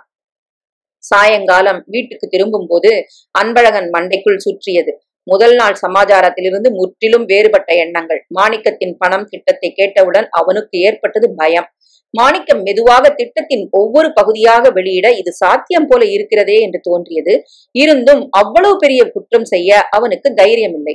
அவன் இதுவரை செய்த குற்றம் எல்லாம் 10 பைசாவுக்கும் 5 பைசாவுக்கும் சொன்ன பொய்களே. அன்பு, அது ஒன்றுதானா நீ இதுவரை செய்த குற்றம்? இல்ல இல்ல, மற்றொன்று. ஆனால் அது வேறு குற்றம். ஆனால் பேங்கில் திருடுவது? அகப்பட்டால் எத்தனை வருஷம்? 7-8. நீ இப்பவே சொல்லாத, யோசிச்சு நாளைக்கு மாலையில சொல்லு. நான் தீர்மானிச்சுட்டேன். இப்பவே தீர்மானிச்சுட்டேன். நான் அதை செய்ய போறதில்ல. எனக்கு பணம் வேணும் தான். ஆனா 5 லட்சத்தை என்ன செய்யறதுன்னே தெரியாது. நான் செய்ய மாட்டேன். எவ்வளவு சுலபமான காரியம் பாரு அன்பு. ஒரு சோப்பு எடுத்துக்கோ, கொஞ்சம் அதை நனைச்சு சாஃப்ட் பண்ணிக்கோ. ஒரு சோப்புக்கு ஒரு சாவி, அதை அதுல அழுத்து, பிரதிகளை எனக்கு கொடுத்துடு, போதும். அப்புறம் தான் சொன்னனே. முடியாது முடியாது. வீட்டுக்குள் நுழைந்ததும் சித்தப்பாவை பார்த்து திடுக்கிட்டான். அப்போதுதான் பேங்க்ல இருந்து வந்திருக்கிறார். அவர் அவனை பார்க்கிற பார்வையிலேயே குற்றம் சாட்டுதல் இருக்கிறதா என்ன? மாணிக்கத்துடன் பேசினதே குற்றமா? சதியா? என்ன துரை, திரும்பி வந்துட்டாப்ல? காலையில விசச்சிட்டு போனியே, இருட்டுனது திரும்பிட்டியே. அத்தான் சும்மா இருங்க என்று அவர் பின் ரத்னாவின் குரல் கேட்டது. நேத்து ராத்திரி என்ன ரஃபா பேசினான் தெரியுமா? சித்தப்பா, இத பாரு, எனக்கு 15 நாள் டைம் கொடுங்க. நான் எனக்கு ஒரு வழி பண்ணிக்கிறேன். 15 நாள். மாணிக்கத்தின் 15 நாள். அவனை அறியாமலேயே அவன் உள்மனதில் அந்த 15 நாள் படிந்திருக்கிறது. கடவுளே, வேண்டா, நான் செய்ய மாட்டேன். ரத்னா, அந்த சாவி கொத்தை எடுத்து கேத்ரேஜ் பீரோக்குள்ள வச்சிடுமா? ரத்னா அந்த சாவி கொத்தை வாங்கி கொள்ள அதை முதலில் பார்த்தான். தினம் தினம் சித்தப்பா அந்த கொத்தை எடுத்து வைப்பதை பார்த்திருக்கிறான். இன்று வித்தியாசமாக பார்க்கிறான். மொத்தம் 6 சாவி இருக்கிறது. காத்ரேஜ் சாவி எங்க இருக்குதான்? சோத்துல ஆணில மாட்டி இருக்கும். ரத்னா அந்த சாவி கொத்தை தூக்கி பிடித்தால் ஜல் என்றது. குடு ரத்னா, நான் எடுத்து வைக்கிறேன் என்றான். தட்ஸ் த ஸ்பிரிட் அன்பு. சமாதானம் ஆச்சுல்ல? தினம் தினம் அவன் தானே எடுத்து வச்சுக்கிட்டு இருந்தான். கொடு சாவிய என்று அதை பிடுங்கி கொண்டான். காத்ரேஜ் அலமாரியை திறக்கும் போது சற்று தயங்கினான். வைக்கிற மாதிரி பாவனை செய்து, வேண்டாம், விலகு சைத்தானே விலகு, சாவி கொத்தை பத்திரமாக வைத்து பூட்டிவிட்டு தன் அறைக்கு வந்து சேர்ந்தான். அவன் கைகள் நடுங்கின. பாத்ரூமுக்கு சென்று பச்சை தண்ணீரில் முகத்தை அடித்துக் கொண்டு துடைத்துக் கொண்டு பூஜை அறைக்கு சென்று நெற்றியில் திருநீர் ஒரு விரல் தொட்டுக்கொண்டு அறைக்கு திரும்பி வந்து படித்தான். மனமென்னும் பெண்ணே, வாழி நீ கேளாய், ஒன்றையே பற்றி ஊசலாடுவாய், அடுத்ததை நோக்கி அடுத்தடுத்து உலாவுவாய், விட்டு விடான்பது விடாது போய் விழுவாய், தொட்டதை மீள மீளவும் தொடுவாய். என்ன படிக்கிறான் பாரதி. எனக்கு மனசு கலங்கி இருக்கப்பெல்லாம் படிப்பேன். புதிய காணில் புலன் அழிந்திடுவாய், புதியது விரும்புவாய், புதியதை அஞ்சுவாய். இந்த பாரு, பாரதி எல்லாம் மூட்டை கட்டி வச்சுட்டு வா, 6-60 போயிட்டு வரலாம். அக்கா நேத்திக்கே போயிட்டு வரணும்னாங்களாமே, நீ தான் கூட்டு போக மாட்டேன்ட்டியா? எனக்கு சினிமால இன்ட்ரெஸ்ட் இல்ல ரத்னா. பின்ன எதுலதான்? எதுல? சரி வர, ஆனா ஒரு கண்டிஷன். என்ன? நான் தான் டிக்கெட்டுக்கு பணம் கொடுப்பேன், தாராளமா. நான் ஐஸ்கிரீம் வாங்கி தரேன். இன்னைக்கு எனக்கு வேலை கிடைச்சிருக்கு. உனக்கு எப்போ வேலை கிடைக்கும் ரத்னா? எப்படி சொல்றீங்க? அத்தனை பொண்ணுங்க இருந்தாங்க, நீ ஒருத்தர் தான். முன்னே சொல்லிட்ட ரத்னா. உன்கிட்ட ஒரு ரகசியம் சொன்னா மனசுக்குள்ள வச்சுப்பியா? வேற ஒருத்தர்கிட்ட சொல்லாட்டா என் மண்டை வெடிச்சிடும். சொல்லு. வேண்டாம், அப்புறம் சொல்றேன். தனம் வந்தால் எல்லாம் சமாதானம் ஆயிடுச்சு. நம்ம எல்லாரையும் கூட்டிக்கிட்டு அவனே டிக்கெட்டுக்கு பணம் கொடுத்து சினிமா கூட்டு போறான். ரஜினிகாந்தை அவனுக்கு பிடிக்கும். கதையில் நிறைய அழுகை இருந்தது. தனம் விசித்து விசித்து அழுதாள். ஓரத்தில் தனம், அப்புறம் ரத்னா, அப்புறம் அன்பழகன் என்று உட்கார்ந்திருந்தார்கள். ஒரு முறை இடுப்பில் அவள் கை அவன் கை மேல் அகஸ்மாத்தாக பட்டது. பட்டவுடன் விலகாமல் சற்று நேரம் கழித்துதான் விலகியது. அன்பழகனுக்கு படத்தில் கவனம் போய்விட்டது. அவளை பக்கவாட்டில் பார்த்தான். திரை வெளிச்சம் அவள் கண்களில் வெளிச்சமாக பட தற்செயலான காரியம்தான் அது. எத்தனை ஆர்வமாக சினிமா பார்த்து கொண்டிருக்கிறாள். இயல்பாகத்தான் கைப்பட்டிருக்கிறது. மெதுவாக மிகவும் திட்டமிட்டு அவன் கையை அவள் மார்பின் ஓரத்தில் பட வைத்தான். தொட்டான். சட்டென்று சினிமா பார்ப்பதை நிறுத்தி அவனை பார்த்தாள். அவன் அசட்டுத்தனமாக சிரித்தான். மெல்ல அவன் காதருகில் வந்து, அன்பு, இன்னொரு முறை அந்த மாதிரி செய்யாத பிளீஸ் என்றாள். திடீரென்று குண்டடிப்பட்டு விழுந்த பறவையைப் போல உணர்ந்தான். வீட்டுக்கு திரும்பி வந்த போது மணி 1:30. சித்தியும் ரத்னாவும் கூடத்தில் படுத்துக்கொண்டு உடனே தூங்கிவிட்டார்கள். பாத்ரூம் போவதற்கு காத்ரேஜ் அலமாரியை கடந்து செல்ல வேண்டும். சுவர்க்கடிகாரம் மட்டும் டிக் டிக் டிக் என்று ஒலித்துக் கொண்டிருக்க ஆணியில் தொங்கிய சாவியை பார்த்தான். எவ்வளவு சுலபம்! 9 லட்சம். இந்த சாவியை எடுக்க வேண்டியது, ஓசைப்படாமல் காத்ரேஜ் அலமாரியை திறக்க வேண்டியது, அதிலிருந்து கொத்துச்சாவியை எடுத்து ஒரு பிரதி. மிக சுலபம். இருமல் சப்தம் கேட்டது. பாத்ரூமை நோக்கி நடந்தான். எனக்கு ஒரு நாள் அந்த தைரியம் வராது. நான் ஜென்மம் பூரா இந்த வீட்டுல சேவகம் பண்ணிட்டு கிடக்க போறவன். வீட்டை விட்டு வெளியே போக தைரியம் இல்ல. 9 லட்சம் திருடுறதா? ஏன் போன தொடநடுங்கியா இருந்தும் ஒரே ஒரு நாளைக்கு மூர்க்கத்தனம் காட்டினா என்ன? மாணிக்கம், திருடுறது பாவம் இல்லையா? 9 லட்சம் நஷ்டப்பட மாட்டாங்களா? அந்த ஃபேக்டரியில வேலை செய்யறவங்களுக்கு தேதி சம்பளம் கிடைக்கலன்னா எவ்வளவு குடும்பங்கள் தவிக்க போகுது. மாணிக்கம் தலையில் அடித்துக் கொண்ட, ஐயையோ, நாம திருட போறது ஃபேக்டரியில இல்ல கண்ணு, பேங்க்ல. ஞாயிற்றுக்கிழமை விடிகாலையில. அப்ப நஷ்டப்பட போறது யாரு? பேங்க் தான். பேங்க் தானா? அதுல பணம் போட்டவங்களா?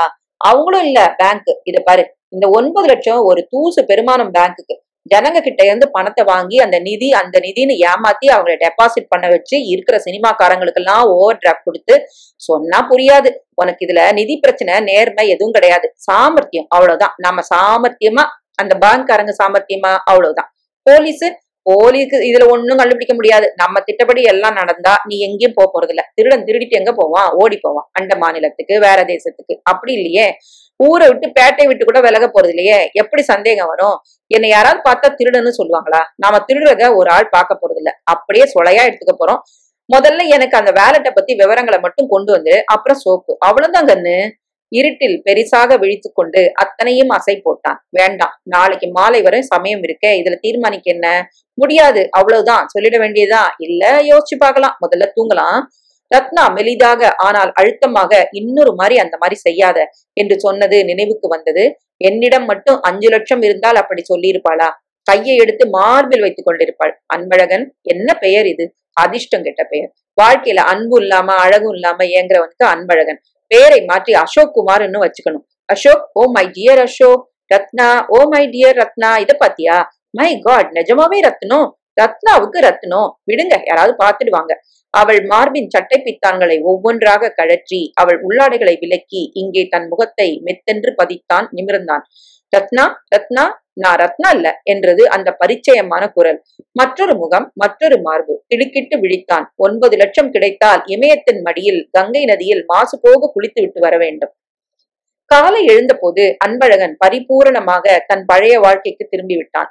காஃபி போட்டான், வெந்நீர் அடுப்பு பற்ற வைத்தான், மார்க்கெட்டுக்கு போய் காய்கறி வாங்கி வந்தான். அவனிடம் எந்த விதமான சலனமும் இல்லை. சித்தப்பா அவனை பார்த்து, என்னது அதிசயம் என்றார். என்ன சித்தப்பா என்றார். நீ வீட்டை விட்டு போறதா இல்லையா? இல்லைங்க சித்தப்பா. புத்தி வந்துருச்சா என்றார். ஆமாம் என்றார். புத்தி இல்லை, தீர்மானம், வைராக்கியம் வந்து விட்டது. அன்புள்ள சித்தப்பா, நான் தீர்மானித்து விட்டேன். மெல்ல உங்களிடமிருந்து விவரங்களை பெற வேண்டும். இந்த சந்தர்ப்பத்தில் உங்களை விரோதித்துக் கொள்ள எனக்கு விருப்பமில்லை. இன்னும் 15 நாட்களுக்கு உங்கள் சிநேகிதம் எனக்கு வேண்டும், அவசியம் வேண்டும். சித்தப்பா, ஒரு விஷயம். என்ன? இன்னைக்கு மத்தியானம் நான் உங்க பேங்குக்கு வரட்டுமா? எதுக்கு?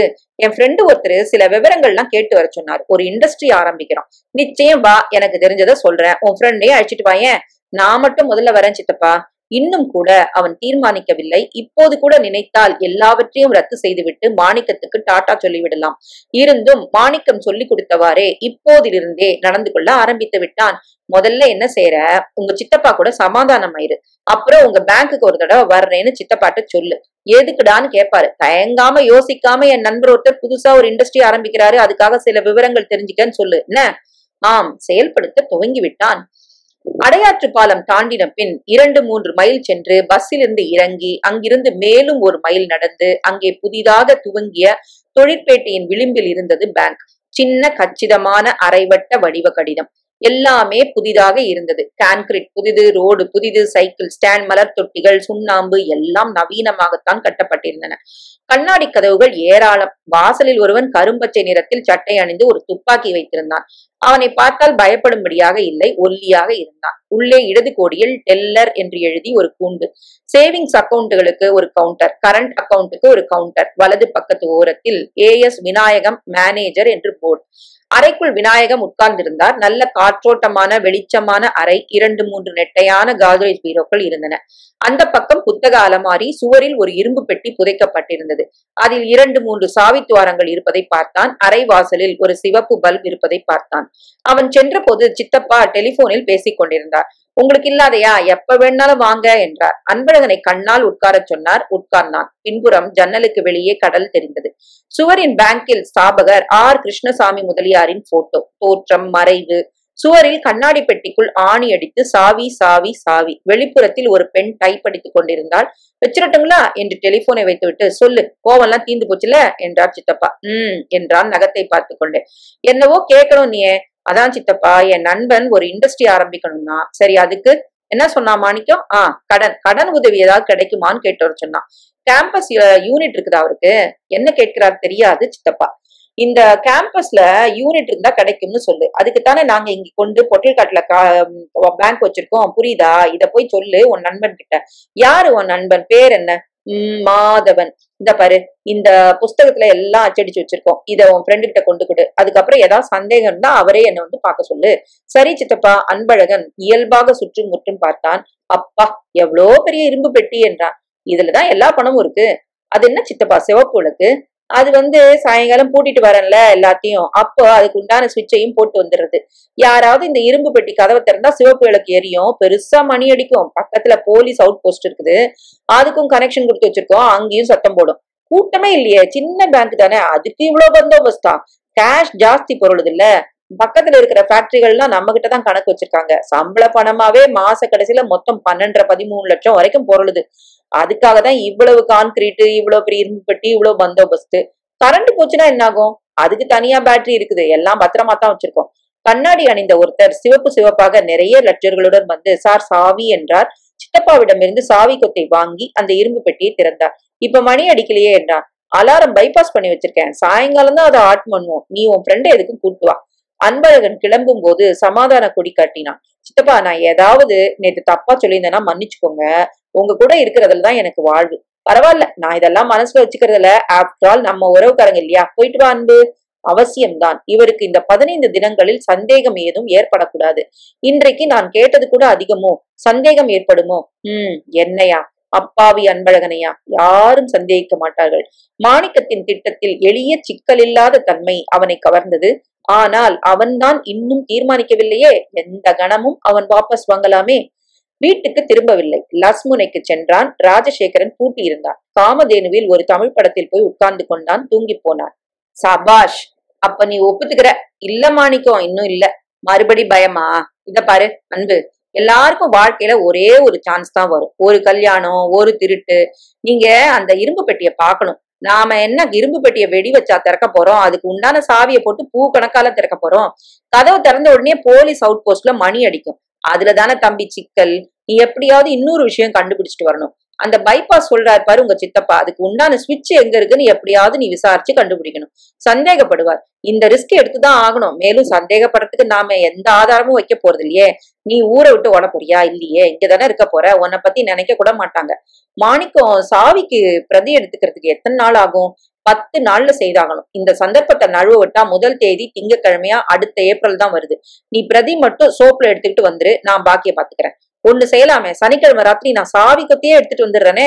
முட்டாள்தனம். வீட்டுல இருந்த சாவி கொத்து காணாம போயிருச்சுன்னா முதல்ல வீட்டுல உள்ளவங்களதான் சந்தேகப்படுவாங்க. இந்த பாரு அன்பு, நான் ரொம்ப வருஷமா யோசிச்சு வச்சுக்கிட்டு இருக்கிற பிளான் இது. முதல்ல பேங்க் ஒதுப்புறமா அதிக பத்திரம் இல்லாததா இருக்கணும். அடுத்தது பணம் குறைஞ்சது 10 லட்சமாவது புரளணும். இவ்வளவு முயற்சிக்கு உண்டான பலன் வேண்டாம். அப்புறம் உடைக்கிறதுக்கு வெடி வெடிக்கிறது எதுவும் கூடாது. சாவி போட்டு திறக்கணும், அவசரமே கூடாது. சனிக்கிழமை ராத்திரி பூரா இருக்குது. ஏதும் தப்பிதமா நிகழ்ந்து போச்சுன்னா ஞாயிற்றுக்கிழமை ஒரு போனஸ். ஓடி போற சமாச்சாரம் கிடையாது. ஊருக்குள்ளேயே தான் இருக்க போற நீ. அந்த வாட்ச்மேன் அவன் என்ன பாத்திருக்கானே மாணிக்கம், அதை நான் கவனிச்சுக்கிறேன். என்ன செய்வீங்க? கொலைகள்னா நான் வரல. சச்ச, அதெல்லாம் அனாவசிய ரத்தம்லாம் கிடையாது. அவசியமா இருந்தா ரத்தம் சிந்தித்தான் ஆகணும். ரொம்ப அவசியம்னா என்னை விட்டுடுங்க. எனக்கு ஒரு துளி ரத்தம் கூட ஆகாது. இப்ப யார் சொன்னாங்க ரத்தம் சிந்த போனேன்னு? வாட்ச்மேனை பத்தி நீ கவலைப்படாத, நான் கவனிச்சுக்கிறேன் வாட்ச்மேன் சங்கதிய. எனக்கு என்னவோ கொன்னுகின்னு வச்சிருவீங்களோன்னுட்டு. அடடா, அதெல்லாம் தேவையில்ல கண்ணு. நீ உன் பங்குக்கு செய்ய வேண்டியதை செஞ்சிரு, அது போதும். சின்ன சின்னதா சோப்பு கட்டில அந்த சாவைகளுடைய பிரதி, அதான் நீ செய்ய வேண்டியது. அப்புறம் அந்த அலாரத்தை வாயடைக்கிறதுக்கு சுவிட்ச் எங்கன்னு தெரிஞ்சுக்க வேண்டியது. சரியா? பாக்கலாங்க. பாக்கலான்னு சொல்லாத, செய்யறேன்னு சொல்லு. சேரங்க என்றான் தயக்கத்துடன். இன்னும் அவனுக்கு பயமாகத்தான் இருந்தது. அந்த வாட்ச்மேனை என்ன செய்ய போகிறான் என்று பயமாகத்தான் இருந்தது. கொலை செய்யத்தான் போகிறான். என்னிடம் சொல்ல மறுக்கிறான். கொலை பெரிய குற்றம், வேண்டாம், இதுல ஆரம்பிச்சதே தப்பு. பகலா பேங்க்ல காவல் இருக்கிறான். அவனை என்ன செய்யறதுன்னு இன்னும் தீர்மானிக்கப்போ திட்டம் குறையா இருக்கு. மாணிக்கம், என்னை விட்டுடுங்க, நான் வரல. உங்களோட சவகாசம் இதோட சரி. எனக்கு இவ்வளவு ஆசை வேண்டாம், அவ்வளவு பணமும் வேண்டாம். உண்மையை சொன்னா எனக்கு பயமா இருக்குதுங்க. சாதாரண திருட்டுதான் ஆரம்பிக்கும், எதிர்பாராத தடங்கள்லாம் வரும். கொலைக்கு கூட கொண்டு போய் விட்டுடும். வேண்டாங்க. என்னது வேண்டாமா என்றான் மாணிக்கம். விட்டுடுங்க என்ன. மாணிக்கம் மிகுந்த கோபம் கொள்வான் என்றுதான் எதிர்பார்த்தான். பதிலுக்கு அவன் வசீகரமாக சிரித்தான். இந்த பாரு அன்பு, உன்கிட்ட முழு திட்டத்தையும் நான் சொல்லல. சமயம் வரும்போது சொல்லலான் இருந்தேன். இதான் சமயம் போல. உட்காரு. இருக்கு, உட்காரு. இன்னொரு காபி சாப்பிடுறியா? வேண்டாங்க. வாட்ச்மேன் விவகாரம் தானே உனக்கு உறுத்துது. இதோ பாரு என்று தன் பையிலிருந்து ஒரு காகிதத்தை எடுத்து காட்டினான். இங்கிலீஷில் எழுதியிருந்தது. யுனைடெட் கோ ஆபரேட்டிங் பேங்க் என்று தலைப்பில் எழுதியிருந்தது. அட, எங்க சித்தப்பா பேங்க். அதுக்கு கீழே பாரு, அடையார் கடை. ஆர்வத்துடன் தட்டி தடுமாறி படுத்தான். புரிந்தது. நிமிர்ந்தான். மாணிக்கம் புன்னகையுடன் அவனையே பார்த்து கொண்டிருந்தான். இப்ப என்ன சொல்லு? மாணிக்கம், நீங்க பெரிய ஆளு, பெரிய ஆளு, ரொம்ப பெரிய ஆளு. நம்ப முடியலீங்க. முதல்ல இந்த வேலை கிடைக்க போறதுன்னு தெரிஞ்சதுனால்தான் நான் இந்த திட்டத்திலேயே செயல்படுத்த ஆரம்பிச்சேன். எவ்வளவு லஞ்சம் கொடுத்து பெரிய மனுஷங்க சர்டிபிகேட்டு. அன்பழகன் மறுபடி அந்த கடிதத்தை படித்தான். உங்கள் தேதியிட்ட விண்ணப்பத்தின் சார்பாக உங்களுக்கு எங்கள் பேங்கில் தற்காலிகமாக இரவு பகல் பாரா காவல் வேலை தருவதில் மகிழ்ச்சி அடைகிறோம். அதற்கான தினக்கூலி. அடே அப்பா, ரொம்ப தீவிரமா யோசிச்சு வச்சிருக்கீங்க. இன்னைக்குதான் ஆர்டர் வந்துச்சு. 20ஆம் தேதியில இருந்து வேலை ஒப்புத்துக்கலான் இருக்கேன். ஆனா இந்த வாட்ச்மேன் வேலைக்கு பேங்குக்கு உள்ள விட மாட்டாங்களாம். 6 மணி வாட்ச்மேன் எல்லாம் லைட்டை போட்டுட்டு போயிடுவானா. நான் வெளியில பூரா ரோந்து சுத்திக்கிட்டு இருக்கணுமா. வாசல்ல ஒரு கூண்டுல ஒரு மணிக்கு ஒரு தடவை பஞ்சிங் கிளாக்ல பஞ்ச் அடிக்கணுமா. அப்ப அன்னைக்கு ராத்திரி நீங்க தான் வாட்ச்மேனா? ஆமா. சனிக்கிழமை 6 மணில இருந்து ஞாயிற்றுக்கிழமை காலையில 8 மணி வரைக்கும் சாவி போட்டு திறந்து நிதானமா அத்தனை பணத்தையும் எடுத்துக்கிடலாம். நீ நடந்து கூட போகலாம். வேணும்னா என்ன வாட்ச்மேனை கட்டி போட்டுட்டு. அந்த போது சித்தி காலையில் கொடுத்த 2 ரூபாய்க்கு கணக்கு கேட்டாள். ரத்னா கண்ணாடிக்கு முன் பாடிக்கொண்டே அலங்காரம் செய்து கொண்டாள். சித்தப்பா வழக்கம் போல் பேங்க்ல இருந்து லேட்டாக வந்து சோப்பாடா என்று அழுத்து கொண்டு முகம் கழுவ சென்றார். அவர் பிரீஃப் கேஸ் மேஜை மேலே இருந்தது. தொட்டு பார்த்தான். சாவி கொத்து தெரிந்தது. சுலபம், ரொம்ப சுலபம். ரத்னா, வெளியே போறியா? ஆமா, அக்காவும் நானும். நீ வரியா? இல்ல, நான் வீட்டுல இருக்கேன். அன்பு, ரசத்தை கொஞ்சம் பொடி போட்டு பொங்க வச்சிரு. அப்படியே 2 அப்பளம் சுட்டுடு. உங்க சித்தப்பாவுக்கு அது போதும். நாங்க வெளியே டிஃபன் பண்ணிக்கிறோம். சரி. சித்தப்பாவின் கந்தர் அலங்காரம் கேட்டது. பூஜை அறையில் அவர்கள் இருவரும் புறப்பட்டு செல்ல வாயிற்கதவை தாளிட்டான். கந்தர் அலங்காரம் அனுபூதி சொல்வார். பூஜை அறையை விட்டு வெளியே வருவதற்கு 15 நிமிஷமாவது ஆகும். அன்பழகன் பாத்ரூமுக்கு சென்று பாதி கரைந்த பச்சை டாய்லெட் சோப் ஒன்றை எடுத்து வந்தான். அதிகம் கொழ கொழ என்று இல்லாமல் பாதி பதமாக இருந்தது. சித்தப்பாவின் பிரீஃப் கேஸை திறந்தான். கரங்கள் நடுங்கின. அந்த சாவி கொத்தை ஓசைப்படாமல் எடுத்தான். நாள் என் செய்யும், வினைதான் என் செய்யும், என்னை நாடி வந்த கோள் என் செய்யும், கொடுங்கூற்று என்ன செய்யும். மெதுவாக தன் சாவிகளில் பெருசாக ஒன்றை எடுத்து சோப்பின் மேல் பதித்து எடுத்தான். அச்சாக விழுந்தது முத்திரை. திட்டத்தின் செயல்பாட்டில் முதல் அடி. ஆதாரமிலேன் அருளை பிறவே நீதான் ஒரு சற்றும் நினைத்ததில்லையே. சித்தப்பா வெளியே வந்து அன்பு என்றார். என்ன சித்தப்பா, ஒரு டம்ளர் தண்ணி கொண்டு வா. இதோ வரேன் சித்தப்பா. நீரை வாங்கிக் கொள்கையில் என்ன திடீர்னு சோப்பு வாசனை என்றார். சோப்பு போட்டு முகம் கழுவுனேன். முகம் கழுவுனாப்புல தெரியல. முகம் கழுவலான்ட்டு உடம்பு சரியில்லையா, ஒரு மாதிரி இருக்கியே. அதெல்லாம் ஒண்ணும் இல்லைங்க. அவங்க எல்லாம் எங்க வெளியே போயிருக்காங்க. வா வந்து உட்கார், உங்ககிட்ட நிறைய சோப்பு வாசனை அடிக்குது. அவர் எதிரில் சற்று தூரத்தில் உட்கார்ந்தான். இந்த பாரு அன்பு, உன்னை எப்பவும் இந்த வீட்டுல ஒரு வேலைக்கார மாதிரியே வச்சுக்கிறதுல எனக்கு விருப்பம் கிடையாது. ஏதாவது ஒரு தொழில் கத்துக்க வைக்கலான்ட்டு தான் யோசிச்சுட்டே இருந்தேன். தொழில் தான் கற்று வந்திருக்கிறேன். என் ஃப்ரெண்டு ஒருத்தர் ஒரு ஃபவுண்டரி வச்சிருக்காரு. அதுல அப்ரெண்டிஸா உன்னை எடுத்துக்கிறேன்னு சொன்னாரு. மாசம் 90 ரூபா தராராம். அதை விட தொழில் கத்துக்கிறது தான் முக்கியம். என்ன போறியா? எப்ப சித்தப்பா? 1ஆம் தேதி. 90 ரூபாய். நான் 9 லட்சத்துல இருக்க போறேன் சித்தப்பா. சரி என்றான். பாத்ரூம்ல போய் பாரு, ஏதாவது சோப்ப பக்கெட்ல கரைச்சிட்டாங்களா பாக்குறேன் என்று எழுந்தான். ராத்திரிக்குள் அந்த சோப்புகளை துப்புரவாக துடைத்து வேண்டும். நிச்சயம் பிரீஃப் கேஸில் சோப்பு வாசனை அடிக்கும். சட், முட்டாள் நான். துணி சோப்பை உபயோகித்திருக்க வேண்டும். அது சின்ன தவறா பெரிய தவறா? அது மறுபடி அந்த சோப்பு வாசனையை பற்றி அவர் சந்தேகப்படுகிறாரா அல்லது மறந்து விடுகிறாரா என்பதை பொறுத்தது. அன்பழகனுக்கு சிரிப்பாக கூட வந்தது. எல்லாமே ஒரு பொய் போல இருந்தது. எப்படியோ தான் செலுத்தப்படுவது தெரிந்தது. மாணிக்கம் செலுத்துகிறான். அவன் சொன்னபடி நடக்கிறது. எனக்காக இன்று நியாய அநியாயங்கள் தனியான செயல்பாடு இருப்பதாக தெரியவில்லை. பொம்மை போல இயங்குகிறான். கரத்தில் ஒரு 9 லட்சம் ரூபாய் ஜோதி தெரிகிறது. இப்போது கூட எல்லாவற்றையும் விட்டுவிட்டு அச்சடித்த சோப்பை கரைத்துவிட்டு பவுண்டரியில் அப்ரெண்டிஸ் வேலைக்கு போய்விடலாம். 90 ரூபாய், 9 லட்சம் ரூபாய். வாயிற்கதவின் மணி ஒலித்தது. போய் திறந்தான். ஒரு சின்ன பையன். அன்பழகன் நீங்க தானே? ஆமா, ஏன்? நம்ம கடையில டெலிபோன் வந்திருக்கு, உங்களுக்கு கூட்டியார சொன்னாங்க. சித்தப்பா ஒரு நிமிஷம் என்று அந்த கடைக்கு சென்றான். ஹலோ அன்பு, மாணிக்கம். என்னங்க பிரதி எடுக்க ஆரம்பிச்சிட்டியா? இன்னைக்கு ராத்திரிக்குள்ள முடிச்சுட்டு மேற்கொண்டு எனக்கு நிறைய வேலை இருக்குது. 10 நாளாவது ஆயிடும் போல தெரியுது. அதனால எல்லா முத்திரையும் ராத்திரியே எடுத்துட்டு, நீங்க இந்த மாதிரி எனக்கு டெலிபோன் பண்ணாத மாணிக்கம். பேர் சொல்லாதடா முட்டாள். அன்பழகன் துணுக்குற்று சுற்றும் முற்றும் பார்த்தான். நல்ல வேளை யாரும் கவனிக்கல. அப்புறம் அந்த அலாரம் சுவிட்ச் விஷயம் முயற்சி பண்ணி பாக்குறேன். அது தெரிஞ்சே ஆனும்ல, முயற்சி பண்றேன்னு சொல்லாத. சித்தப்பாவை எப்படி அலாரம் சுவிட்ச் எங்கே இருக்கிறது என்று கேட்பது? அதை பற்றி அப்புறம் யோசிக்கலாம். முதல்ல அந்த சாவி. சோப்ல பிரதி எடுத்து பாத்தியா? எடுத்து பார்த்தேன். Very good. நல்லா வருதா? வருது. ஆனா வாசனை தான். சூப்பர் 7ன்னு நீலமா துணி சோப்பு ஒண்ணு விக்கிறாங்க. அது 5-6 கட்டி வாங்கிக்கோ. சோப்ல வாசனை கிடையாது, மிருதுவாவும் இருக்குது. வச்சிடட்டுமா? டெலிபோனை வைத்து விட்டு சூப்பர் 7 கொடுங்க என்றான் கடைக்காரனிடம். 6 வில்லைகளையும் பேண்ட் பாக்கெட்டுக்குள் அடக்க முடியவில்லை. ஒன்றை சட்டைப்பைக்குள் போட்டுக் கொண்டான். 6 சோப்பா வாங்கினா என்று போலீஸ் இன்ஸ்பெக்டர் கேட்க, ஆமாங்க, அதான் எனக்கும் ஆச்சரியமா இருந்தது என்று கடைக்காரன் பதில் சொல்ல, சே அவ்வளவு தூரத்துக்கெல்லாம் வராது என்று சமாதானப்படுத்தி கொண்டான். என்னது ராத்திரி வேளையில டெலிபோன் கூப்பிட்டு பேசும்படியா சகவாசங்கள்லாம் வந்துருச்சா? யாரு, ஆனா பொண்ணா? ஆண்டான் சித்தப்பா. நான் சொல்லல, என் ஃப்ரெண்டு புதுசா தொழில் செய்யணும்ட்டு உங்க பேங்க்ல பணம் கிடைக்குமான்னு. ஓ அவரா? என்ன பேர் சொன்னா? மாதவன். ஆமா, அவர் தான் போன் பண்ணியிருந்தாரு, வர சொல்லியிருக்கேன். சரிதான், நீ போய் மத்த வேலைகளை பாரு. அந்த அப்ரெண்டிஸ் விஷயம் நிச்சயம் சித்தப்பா நீங்க சொன்னா சரி. ராத்திரி சித்தப்பாவுக்கு சுவையாகவே சமைத்து போட்டான். ரசம் நன்றாக வந்திருந்தது. உருளைக்கிழங்கை நீட்டமாக வெட்டி போட்டு வதக்கினான். அப்பளத்தை பொரித்தான். மெத்தென்று 2 சப்பாத்தி செய்து போட்டான். 10 மணிக்கு படுத்து தூங்கிவிட்டார். சித்தியும் ரத்னாவும் 8:30க்கு வந்தவர்கள் பஸ்ஸுக்கு நின்ற அலுப்பில் 9:30க்கே தூங்கிவிட்டார்கள். வீடு நிசப்தமாக இருட்டாக இருந்தது. ஹாலில் ஒரு சின்ன முட்டை பல்பு எரிந்து கொண்டிருந்தது. சித்தப்பாவின் ஆபீஸ் அறை மேஜையில் இருந்த சாவி கொத்தை காத்ரேஜ் அலமாரிக்குள் வைத்திருந்தார். அதன் சாவி சாதாரணமாக சுவற்றில் தொங்கும். படுக்க போகும்போது அதை சித்தப்பா தலையணைக்கு அடியில் வைத்துக் கொள்வார். அவரை எழுப்பாமல் சாவியை எப்படி எடுப்பது? விழித்துக் கொண்டே யோசித்தான். இருமி பார்க்கலாமா? குளிர்கிறது. ஸ்வெட்டர் போட்டுக் கொள்ள வேண்டும். பீரோ சாவி வேண்டும். கடவுள் அவனுக்கு தற்செயலாக உதவின மாதிரி சித்தப்பா ஒரு தடவை எழுந்து பாத்ரூம் சென்றார். சரையல் என்று அவன் ஹாலுக்குள் சென்று தலையணைக்கு அடியில் இருந்த சாவியை எடுத்து தன்னறைக்கு வந்து விட்டான். அப்பாடா, இனி சமாளித்து விடலாம். சாவியை எடுப்பதுதான் கஷ்டம், திரும்ப வைப்பது சுலபம். ராத்திரி பூரா இருக்கு. அலமறைக்கு சென்று அந்த சோப்பு கட்டிகளை ஓசைப்படாமல் ஒவ்வொன்றாக தொட்டு பார்த்து கொண்டான். காலை எழுந்திரிக்கையில் மணி 7 ஆகி விட்டது. சித்தி அவனை காஃபி போட எழுப்பவில்லை. ஆச்சரியமாக இருந்தது. ரத்னா பல் தேய்த்து கொண்டிருந்தாள். ராத்திரி சரியா தூங்கலியா? ஏன் முகத்துல தூங்காத மாதிரி இருக்குது? என்னவோ நினைச்சுக்கிட்டே இருந்தேன், தூக்கமே வரல. என்ன என் நிலைமைய பத்தி, எதிர்காலம் பத்தி, படிப்பு கூட இல்ல, வேலை இல்ல. இந்த பாரு அன்பு, மனசு இருந்துட்டா போதும், மனசுல வைராகி இருந்துட்டா போதும். என் சிநேகிதி ஒருத்தி, அவ அப்பா 8ஆம் கிளாஸ் தான் படிச்சிருக்காரு, லட்சத்துல புரள்றாரு. பின்னால என்ன நடக்க போகுதுன்னு நம்மால சொல்லவே முடியாது. அவங்க அதிர்ஷ்டத்தை பொறுத்தது. ரத்னா, அன்னைக்கு ராத்திரி சினிமால நடந்ததுக்கு நான் ரொம்ப வருத்தப்படுறேன். நான் அப்பவே மறந்துட்டேன் அத. ரத்னா, உங்க மேல எனக்கு நிஜமாவே. சித்தப்பா வந்து விட்டார். அன்பு, இன்னைக்கு சரியா 11 மணிக்கு பேங்க்குக்கு வந்துரு, ஒரு அப்ளிகேஷன் தரேன், அதை நிரப்பணும். சரி சித்தப்பா, உன் ஃப்ரெண்டு இருந்தா அவரையும் கூட்டு வா, கடன் பத்தி விவரங்கள் எல்லாம் சொல்றேன். சித்தப்பா, அப்ப நான் உங்க கூடவே வந்துடுறேனே. அது கூட சரிதான். 2வது முறையாக அன்பழகனுக்கு அந்த அதிர்ஷ்டம் தென்பட்டது.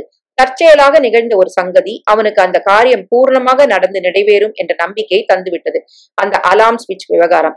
சித்தப்பாவுடன் பேங்குக்கு போனதும் அவர் அவனை தன் அறைக்கு அழைத்து சென்று ஒரு மனுத்தாளை கொடுத்து நிரப்பச் சொன்னார்.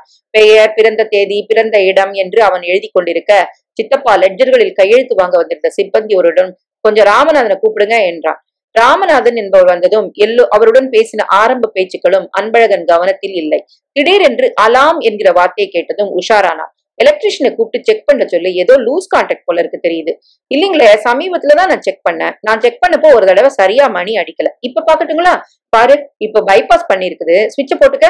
அன்பழகனுக்கு சிலிர்த்தது. ராமநாதன் என்பவர் நேராக சுவரில் ஒரு மூலைக்கு சென்று ஒரு புத்தக அலமாரியில் சில புத்தகங்களை நீக்கி அதன் பின்பக்கம் இருந்த சுவிட்சை போட்டார். சாவி கொடுங்க.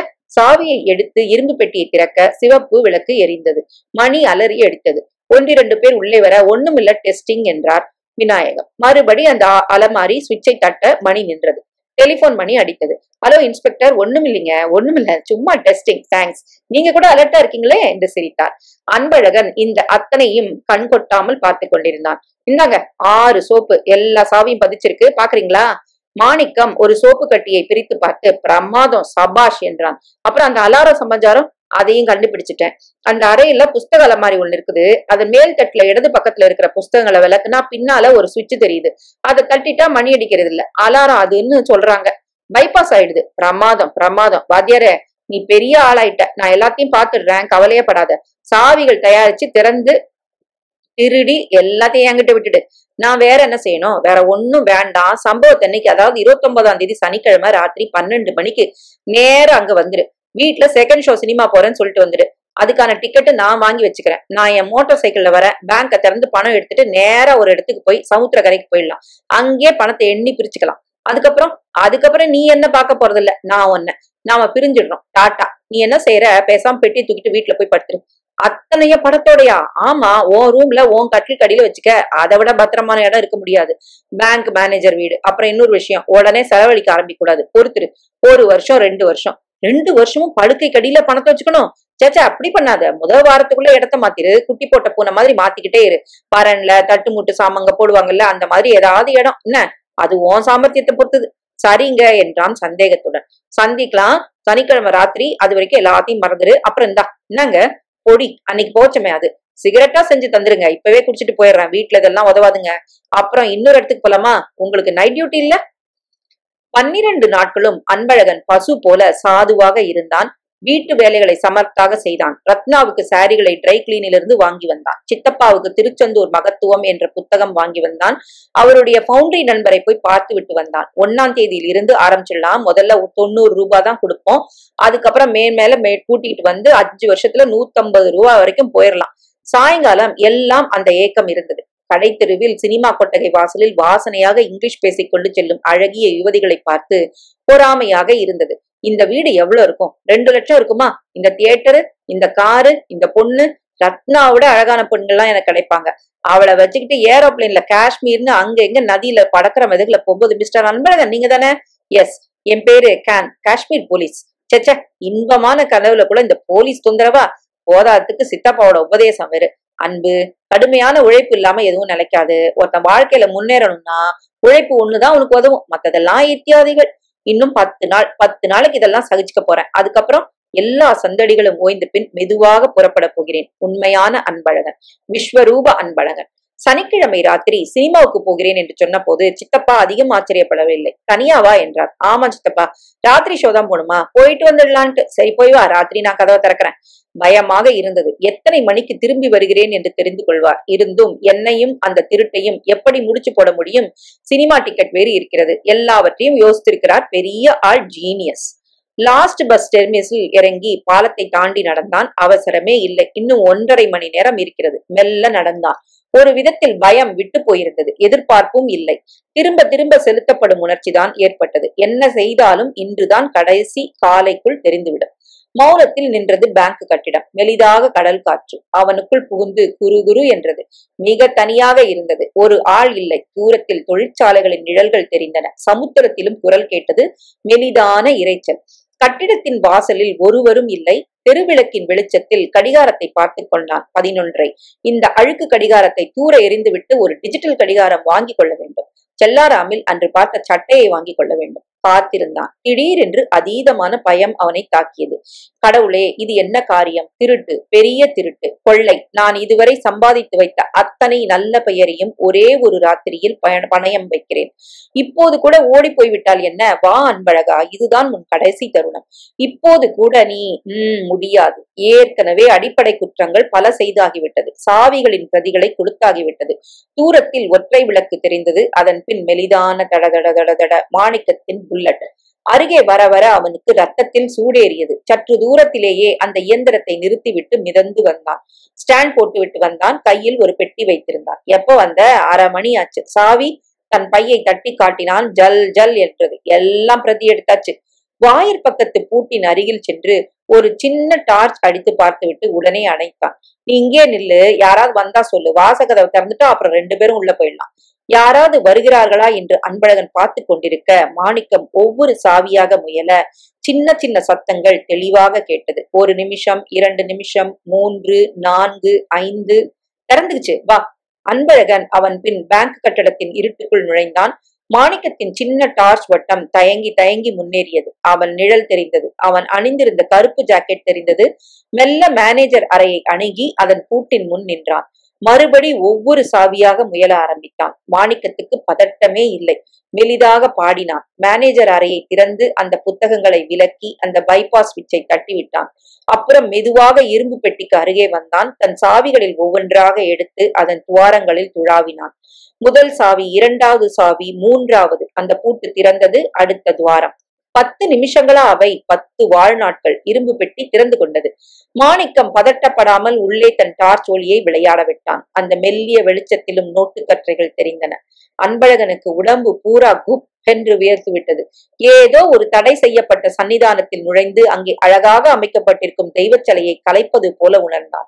யாருடைய பணமோ, உரிமையற்ற ஆக்கிரமிப்பு. இனி ஒன்றும் செய்ய முடியாது. தொடர்ந்து இந்த நாடகத்தில் முடிவு வரை நடித்து தொலைத்தாக வேண்டும். மாணிக்கம் அந்த நோட்டுகளை நிதானமாக ஒவ்வொன்றாக அந்த பெட்டிக்குள் அடுக்கினான். சீக்கிரம் மாணிக்கம், பயப்படாத, நிறைய டைம் இருக்கு. வாச கதவு சாத்திதானே இருக்கு. கிடைச்ச வரைக்கும் போதும், வாங்க போயிடலாம். ஆச்சாச்சு, எல்லாம் ஆச்சு. மாணிக்கம் சற்று உணர்ச்சி வசப்பட்டு சிரிக்க ஆரம்பித்தான். இந்த பாரு அன்பு, வந்து தொட்டு பாரு. புது நோட்டு, பழைய நோட்டு, 100 ரூபாய் நோட்டு, கத்தையா பத்தையா, வா வாசனை பாரு. அப்புறம் பாக்கலாம், வாங்க வாங்க சீக்கிரம். நீ போய் என்ன செய்யற? வாசல்ல மோட்டார் சைக்கிள் கிட்ட நில்லு. நான் எல்லா கதவையும் பூட்டிட்டு வந்துடுறேன். பூட்டுறதுக்கு சமயம் இல்ல, வாங்க. இது என்ன விதண்டாவாதம்? மாணிக்கம் வெற்றி அடைந்து விட்ட இக்காலத்தில் அதிகப்படியாக அலட்டிக் கொள்வதாக பட்டது அவனுக்கு. நீ போ, பின்னாடியே வர. மோட்டார் சைக்கிள் நில்லு. அன்பழகன் வெளியே வந்தான். அவனுக்கு வெற்றி பெருமிதம் எதுவும் ஏற்படவில்லை. வயிற்றில் ஒரு கசப்புணர்ச்சியும் பயமும் தான் இருந்தன. நிசப்தமாக இருந்தது. தெருவிளக்குகளின் சோகை வெளிச்சம், இருட்டு நகரத்தின் வான் வெளிச்சம். அப்புறம் அது என்ன வெளிச்சம்? வெகு தூரத்தில் ஒரு இரட்டை வெளிச்சம். காரின் ஹெட்லைட்டுகள் நம்மை நோக்கி வருகிறது.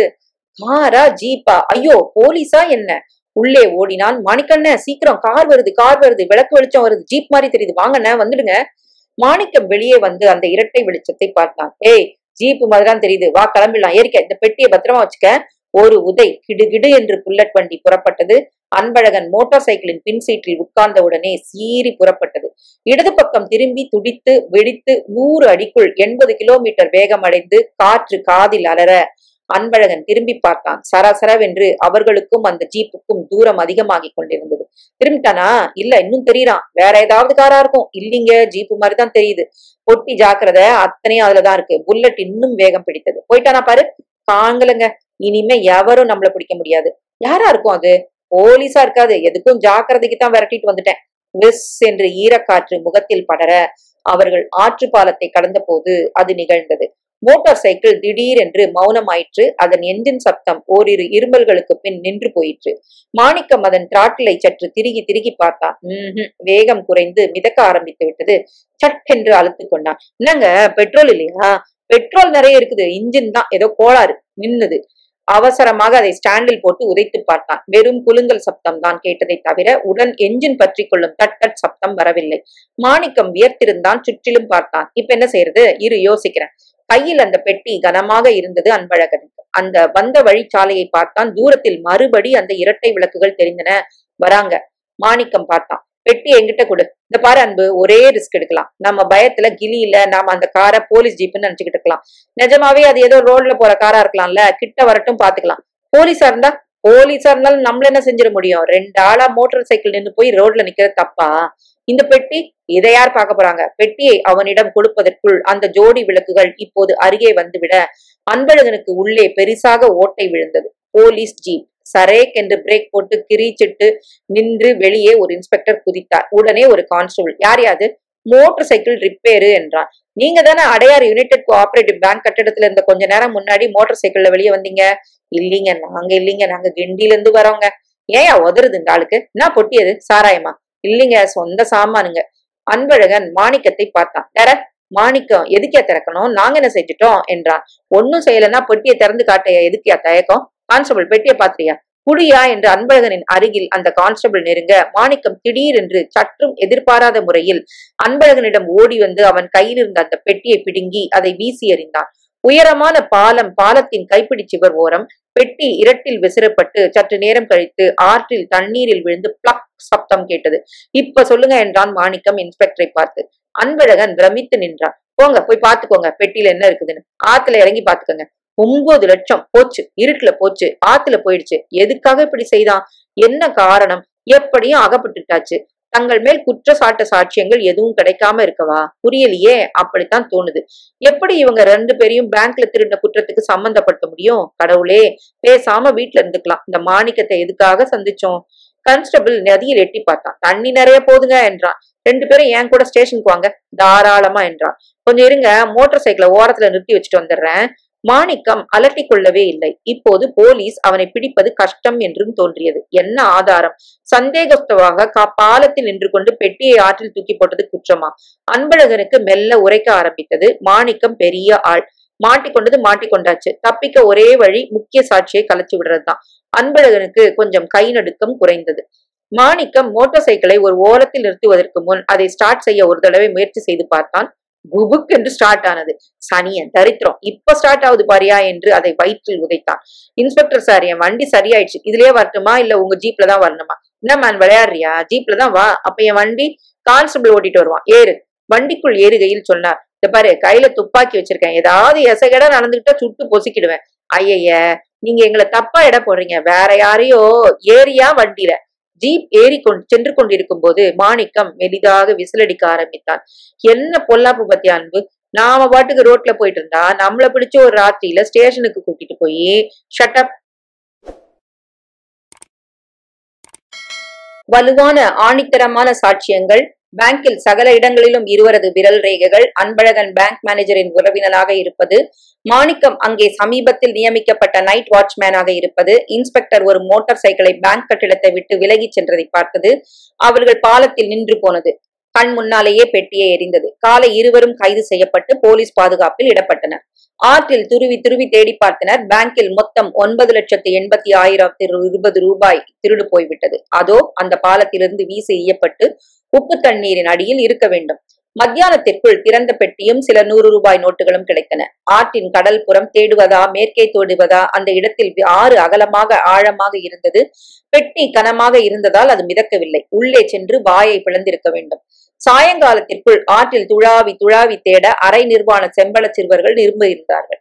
கிடைத்த ஒரு சில நோட்டுகள் உப்பு தண்ணீரில் தொப்பலாக நனைந்து தொட்டால் கிழிந்து விடக்கூடிய நிலையில் இருந்தன. பெஞ்சை நகர்த்தி அந்த பக்கம் வந்து கான்ஸ்டபிள் விநாயகம் நிமிர்ந்து பார்த்தார். அந்த அறையின் ஓரத்தில் மாணிக்கம் சிகரெட் பிடித்துக் கொண்டிருக்க, அன்பழகன் தரையில் தலையை பிடித்துக் கொண்டு அழுது கொண்டிருந்தான். அன்பு நிமிர்ந்து பார்த்தான். விநாயகம், ரத்னா, ஐயோ என்ன அவமானம்! ஏண்டா, உன்னை வளர்த்து ஆளாக்குனதுக்கு நீ காட்டின நன்றி இதானடா? அன்பு, என்னடா இப்படி பண்ணிட்ட? ரத்னா, எல்லாம் இந்த ஆளு பேச்ச கேட்டுதான். மாணிக்கம் வெடித்தான். எல்லாம் இந்த ஆளு பேசுறத பாரு. சார், அன்பழகன் தான் சார் என்ன முதல்ல இந்த விவகாரத்துல நுழைச்சதே. நான் பாட்டுக்கு வாட்ச்மேன் வேலை கிடைச்சதுன்னு சந்தோஷமா இருந்தேன். உசுப்பி சாவி எங்க வச்சிருக்காருன்னு எனக்கு தெரியும், சித்தப்பாவுக்கு தெரியாம எடுத்துட்டு வரேன்னு. ஏண்டா சித்தப்பா பொய் சொல்றான்? பொய், இவன் தான் என்ன? நான் ஒரு வாட்ச்மேனுங்க, எனக்கு என்ன தெரியும்? எல்லாம் இந்த ஆளுதான்.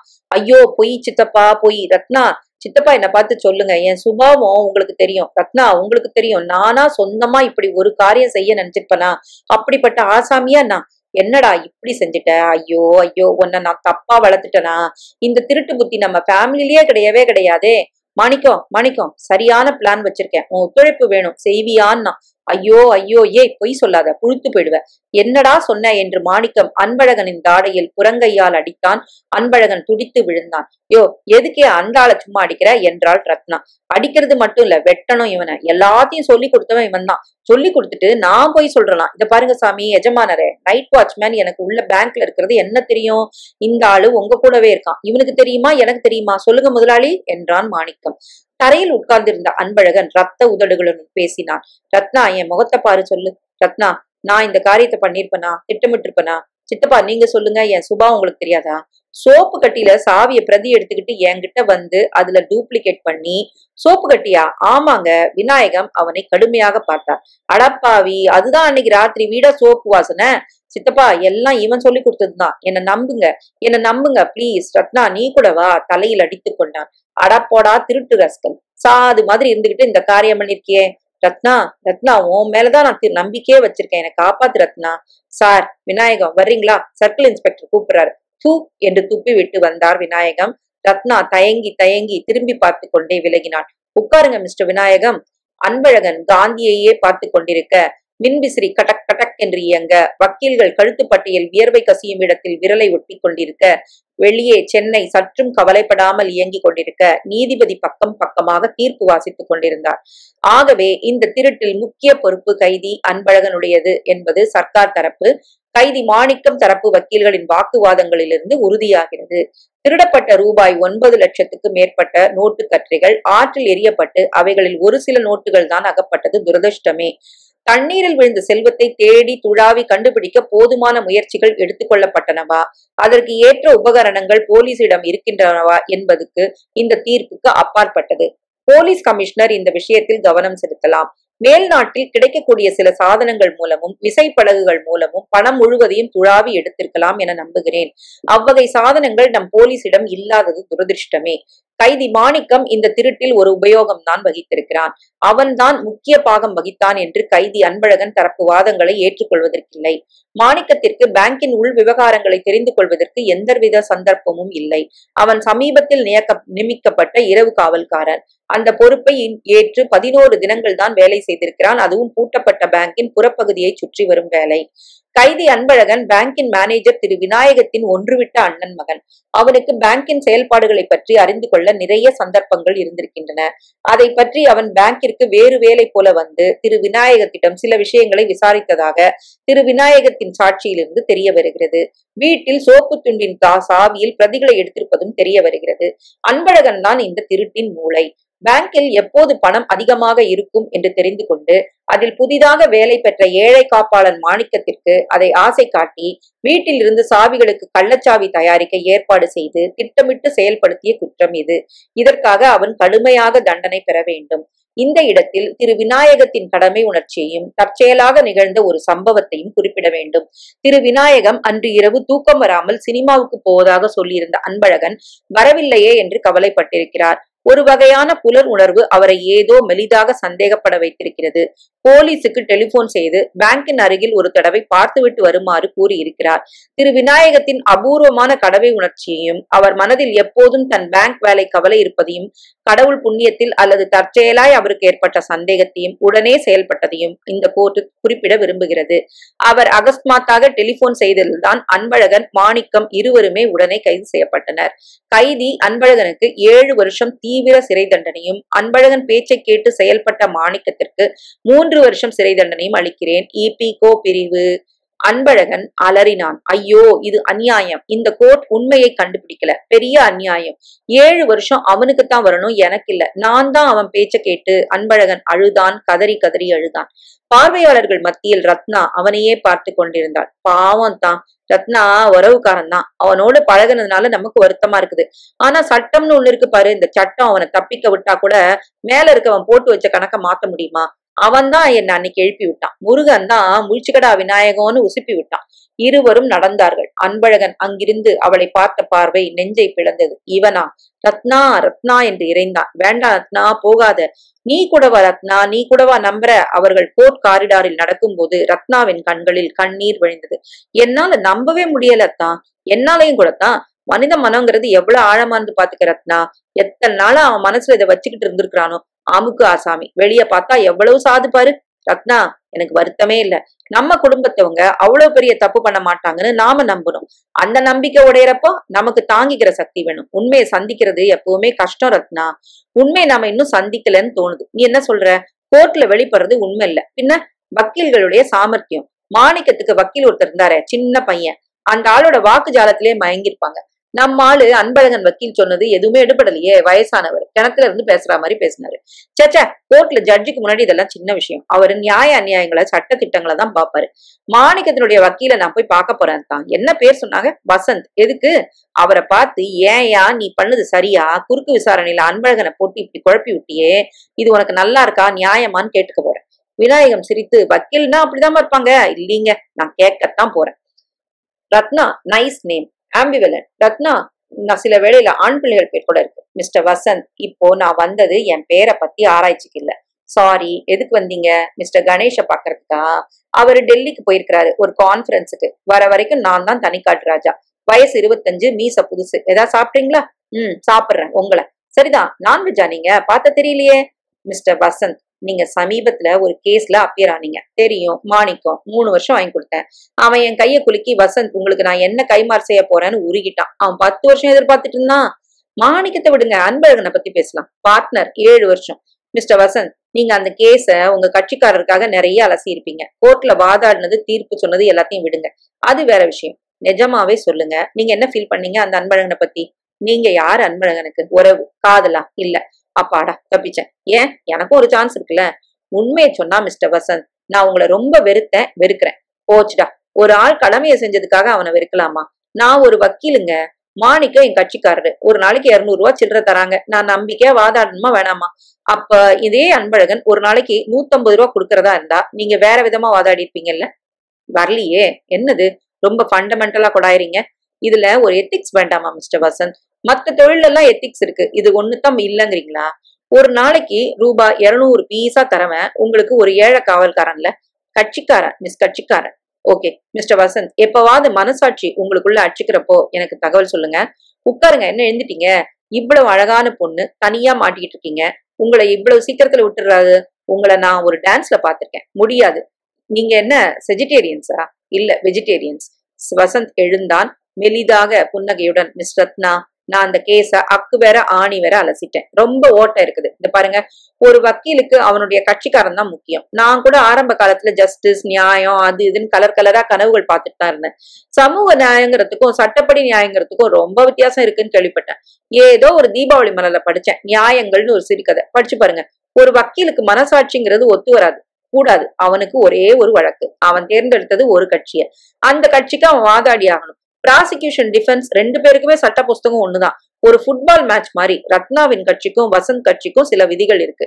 அதுல முக்கியமானது சேம் சைட் கோல் போடக்கூடாது. நீங்க சொல்றதெல்லாம் வாஸ்தவம் தான். நான் உங்க தமிழ் அன்பன் கேஸை எடுத்துக்கிட்டு இருந்தா அன்பழகன் கேஸை எடுத்துக்கிட்டு இருந்தா மாணிக்கத்தை பிச்சு உதறி இருப்பேன். மிஸ்டர் வசந்த், இந்த கேஸ்ல ஓட்டைகள்னு சொன்னீங்களே என்ன? சொல்றேன், ஒரே ஒரு கண்டிஷன். என்ன? அடுத்த தடவை வரப்போ நீங்க இந்த மாதிரி நீளத்துல மெலிசா சட்டை போட்டு வரக்கூடாது, பயங்கர டிஸ்ட்ராக்ஷன். இல்ல சொல்லுங்க என்று சிரித்தாள். அப்புறம் இது மாதிரி அடிக்கடி இமைய படக் படக்குன்னு அடிச்சுக்க கூடாது, எனக்கு ஹார்ட் வீக். சரி, பாரதிதாசனுடைய பொன்முடி படிச்சிருக்கீங்களா நீங்க? மிஸ்டர் வசந்த், நாம இப்ப பேசிட்டு இருக்கிறது மாணிக்கம் OS. வரேன். ஓட்டைகள் OS சொல்றேன். முதல்ல இந்த கேஸ்ல என்னால நம்பவே முடியாத விஷயம் அந்த சாவி பிசினஸ். அவ்வளவு சுலபமா டூப்ளிகேட் வேலை செய்யும்னு நான் நம்பல. புரியல. ஒரு சாவிக்கு சோப் ஒத்தி மோல்டு மாதிரி எடுத்து பிரதி எடுத்துடலாம்னே வச்சுக்கோங்க. அதுவே எனக்கு வினோதமா படுது. அதை விடுங்க, எடுத்துக்கிட்ட டூப்ளிகேட் உடனே படக்குன்னுலாம் வேலை செய்யாது. அதை இன்னும் கொஞ்சம் ராவி ஒட்டி கொட்டி ஏதாவது செஞ்சாகணும். உண்மையில் ஒண்ணும் இல்ல. ஒரு சாதாரண கொட்டைப்பாக்கு பூட்டுக்கு எத்தனை கற்புங்கிறீங்க? லேஸ்ல டூப்ளிகேட் போட்டு திறக்க முடியுமா? இந்த ஓமைகள் எல்லாம் வேண்டான்னு தோணுது. Sorry, habit. என்ன சொல்லிட்டு இருந்தேன்? டூப்ளிகேட் போட்டு திறக்க முடியாது. டூப்ளிகேட் இல்லாம எப்படி திறந்தாங்க? சாவி குத்து வீட்லயே இருந்திருக்கேன் எப்படின்னு கேட்காதீங்க. இந்த கேஸ்ல எனக்கு ஏற்பட்ட சந்தேகங்களை சொல்றேன், அவ்வளவுதான். சொல்லுங்க. அடுத்த சந்தேகம், போலீஸ்காரங்க டான்னு அங்க வந்தது எப்படி வந்தாங்க? அகஸ்மாத்தா எங்க அத்தா எந்திரிச்சு நீங்க மதுரையா? இல்ல, சட்டுன்னு சப்ஜெக்ட மாத்தாதீங்க. மாத்தல, திருப்பி ஒரே சப்ஜெக்டுக்கு வரேன். அதாவது நீங்க. சரி, என் ரெண்டாவது சந்தேகம், உங்க அத்தானுக்கு அவர் சொன்னது தூங்கிட்டே இருந்தேன், திடுதுப்புன்னு முழிச்சுக்கிட்டேன், கவலையா இருந்துச்சு, போலீஸுக்கு போன் பண்ணேன், அதை பத்தி கூட ஜட்ஜு அவருடைய கடமையை உணர்ச்சியும் பற்றி தீர்ப்பு எழுதியிருந்தார். My foot. உண்மை அது இல்ல. பின்ன எனக்கு தெரியாது, உண்மை அது இல்லைன்னு மட்டும் தெரியும். போலீஸ்க்கு வேற யாராவது தகவல் கொடுத்திருக்காங்களா? இருக்கலாம், இல்லாம இருக்கலாம். நான் சொல்றதெல்லாம் என் சொந்த சந்தேகங்கள், எல்லாமே ஆதாரம் இல்லதா இருக்கலாம். போலீஸ்காரங்க சொன்னாப்லயே நிஜமா நடந்திருக்கலாம். லைஃப்ல இதை விட அபத்தங்கள் நடக்கிறது இல்லையா? அடுத்த சந்தேகம், அந்த பணம் 9 லட்சம் ரூபாய்க்கு எவ்வளவு நோட்டு? அதுல மொத்தம் 1000 ரூபாய் ஆகப்பட்டிருக்கு, மற்றது தண்ணியில போயிடுச்சு, சோக் ஆயிடுச்சு. இது கொஞ்சம் எனக்கு உதைக்குது. ஏனோ நீங்க என்ன சொல்றீங்க? பாலத்தடியில யாராவது நின்றுட்டு பொட்டியை தூக்கி பிடிச்சிருப்பாங்கன்னு சொல்றீங்களா? சச்சா, சினிமால வர்ற மாதிரி சொல்றீங்களே. By the way, wages of fear பாத்தீங்களா? இல்ல, நான் கூட பாக்கல. பாக்குறீங்களா? பாக்குறேன், என் ஃப்ரெண்ட்ஸ் கூட. நான் உண்டா? இல்லையா? இன்னும் இல்ல. அப்பாடா, ஒரு சந்து. அந்த பணம் நிஜமாவே ஆத்தோட போயிருக்கலாம். பிற்காலத்துல உப்பு தண்ணியில கரையில மிதக்கலாம். அது என்ன ஆச்சுங்கிறது பத்தி எனக்கு கவலை இல்லை. ஆனா அந்த இடத்துல எனக்கு கொஞ்சம் உதைக்குது. எனக்கு ஒரு சந்தேகம், அந்த 9 லட்சம் இப்ப யாருக்கு நஷ்டம்? பேங்க்குக்கு தான். நோட்டு எல்லாம் தான் தண்ணியில போயிடுச்சு, திருப்பி மார்க்கெட்டுக்கே வரலையே. அதுக்காக புதுசா ரிசர்வ் பேங்க்ல நோட்டுகள் கிளைம் பண்ண முடியாதா? 1000 ரூபாய் நோட்டுல தான் அது சாத்தியம்னு நினைக்கிறேன். போனது எல்லாம் 100 ரூபாய் நோட்டு. அதுவும் நம்பர் கூட வரிசையா இல்லாத கொஞ்சம் புழங்குன நோட்டு. ஆனா வேலட்டை இன்சூர் பண்ணியிருந்தா இன்சூர்காரங்க தலையில கட்டலாம். எப்படியும் பப்ளிக்கு இதுல ஒண்ணும் நஷ்டம் இல்லையே. யாருக்கு நஷ்டம் இல்ல? பேங்க பொறுத்த வரைக்கும் அதன் லாபத்துல ஒரு சின்ன அமௌண்ட் கம்மியானப்ல, அவ்வளவுதான். என் அடுத்த சந்தேகத்தையும் சொல்லிடுறேன்.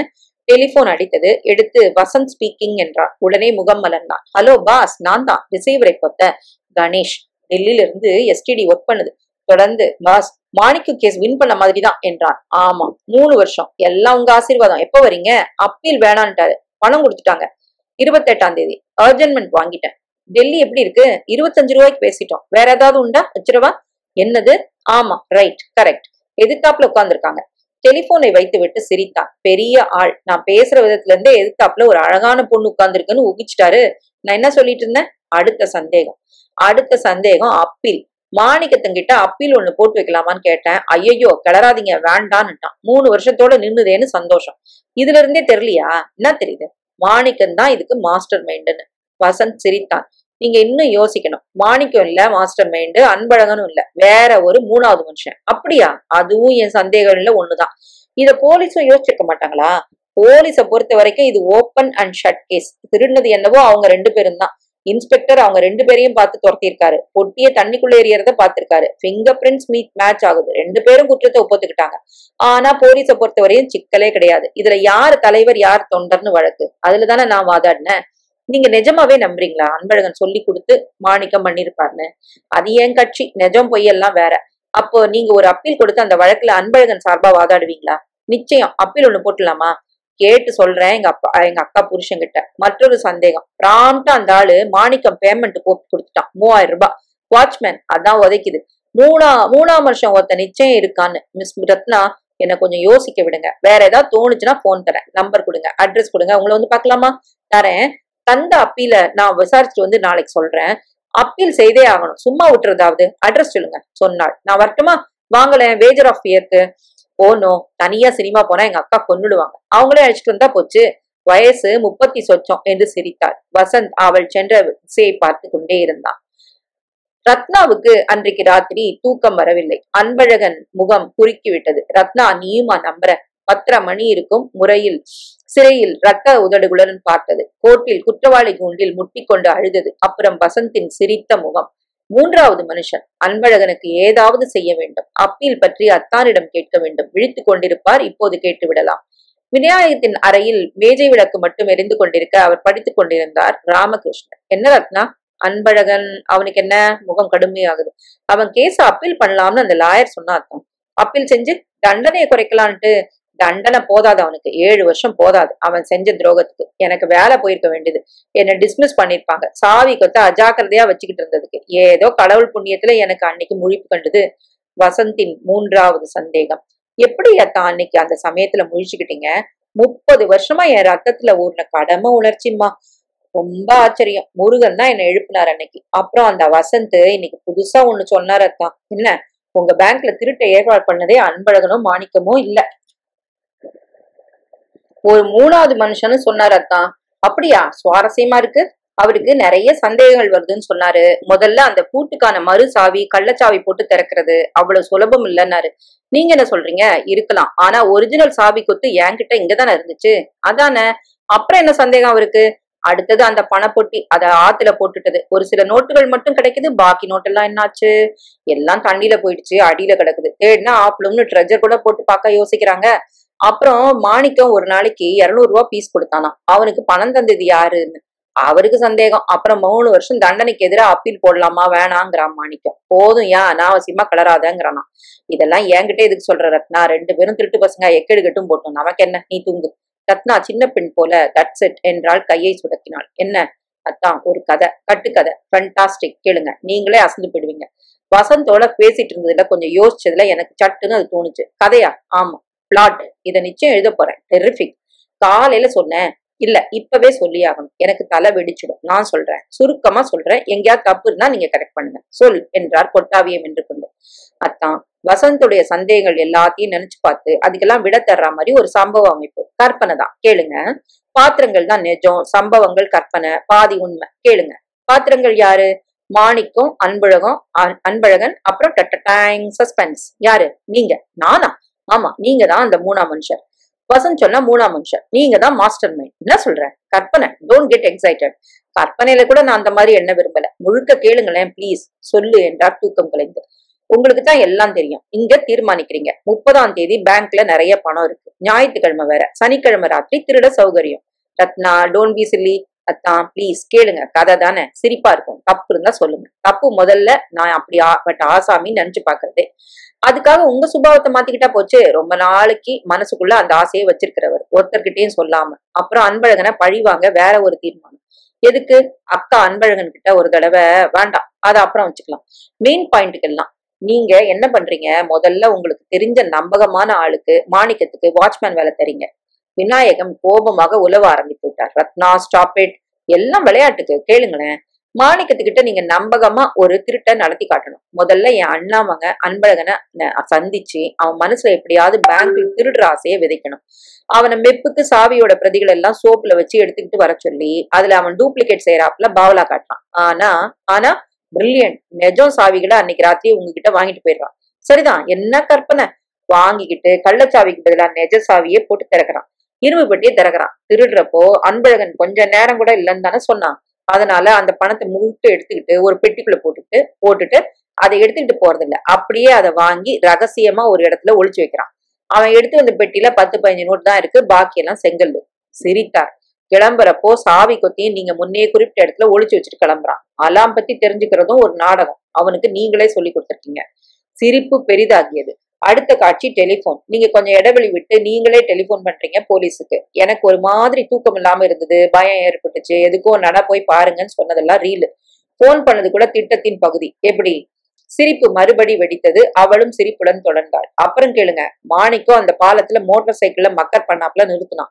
அவன் நிறுத்துறது போலீஸ்ட வேணும்னுட்டு அகப்பட்டுக்கிறதுக்கு. அதுவும் திட்டமா? சபாஷ், I am beginning to enjoy it. அட்டகாசமான சிரிப்பு.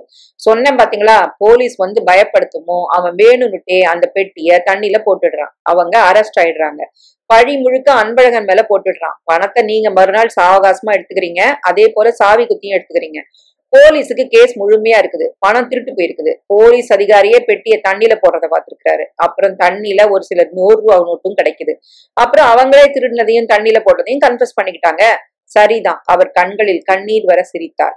அவளும் உற்சாகமாக சிரித்தவாறே, உங்களுக்கும் மாணிக்கத்துக்கும் ஒப்பந்தம். மொத்தம் 9 லட்சத்துல உங்களுக்கு 5, அவனுக்கு 4.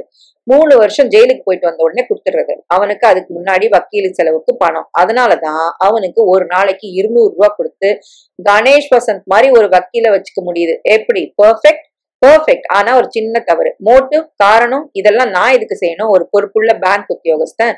கோச்சிக்காம இருந்தீங்கன்னா அதையும் கற்பனை செஞ்சு பாக்கட்டுமா? சொல்லு. கோச்சிக்க மாட்டீங்களே? சிரிப்பு தான் வருது. ஒரு நாள் நீங்க அக்காவையும் அன்பழகனையும் ஒரு மாதிரி, மைண்ட் யூ, எல்லாம் கற்பனை தான், ஒரு மாதிரி பாத்துட்டீங்க. அப்ப இருந்து உங்களுக்கு ஒரு வெறி. எப்படியாவது அன்பழகனை பழி தீர்த்து ஜெயிலுக்கு அனுப்பிட்டு அக்காவை பழி தீர்க்கறதுக்கு ஒரு நாள் சொல்லாம கொள்ளாம நிறைய பணத்தோட காணாம போயிடணும். தேடக்கூடாது. நிறைய இங்கிலீஷ் நாவல் படிக்கிறாப்புல இருக்கு. எல்லாம் என் சொந்த அசல் கற்பனை. சரி, அந்த பணம் எங்கதான் இருக்கு என்று சிரித்தார். இப்போ அவள் ஒரு சின்ன குழந்தை போல உற்சாகப்பட்டாள். இங்க என்றாள். இங்கேயா? இந்த வீட்டுக்குள்ளயா? வீட்டுக்குள்ளதான் எங்க? திரும்பு பெட்டிலையா? காத்ரேஜ் அலமாரியா? திருட்டு பணத்தை அங்கெல்லாம் ஒழிச்சு வைக்க மாட்டீங்க. பின்ன? ரத்னா அந்த அறையை சுற்றிலும் பார்த்தாள். ஃப்ரிட்ஜ், அலமாரி, அலங்கார முகங்கள், இயற்கை காட்சி, பிரம்பு நாற்காலி, ரேடியோ, ஒரு உயரமாக பூக்கூடை, பிளாஸ்டர் ஆஃப் பாரிஸ் பொம்மைகள், டேப் ரெக்கார்டர், மேஜை, கட்டில், படுக்கை, தலையணை. அத்த அவங்க தலகாணிக்குள்ள எல்லா நோட்டுகளையும் அடைச்சு வச்சிருக்காங்க. சரிதான், நல்லா இருந்தது கதை. Good night. ரத்னாவின் கதை முடிகிற வழியாக தெரியவில்லை. ஒரு தலகாணியில 3 லட்சம், 3 தலகாணிக்கு 9 லட்சம். அவள் அந்த தலையணைகளில் ஒன்றை எடுத்தால் கனமாக இருந்தது. இந்த பாரு ரத்னா, விளையாட்டு போதும், நீ போய் பட்டுக்கோ. அதை உதற ஆரம்பித்தாள். இத பாரு, தலகாணியை விடு.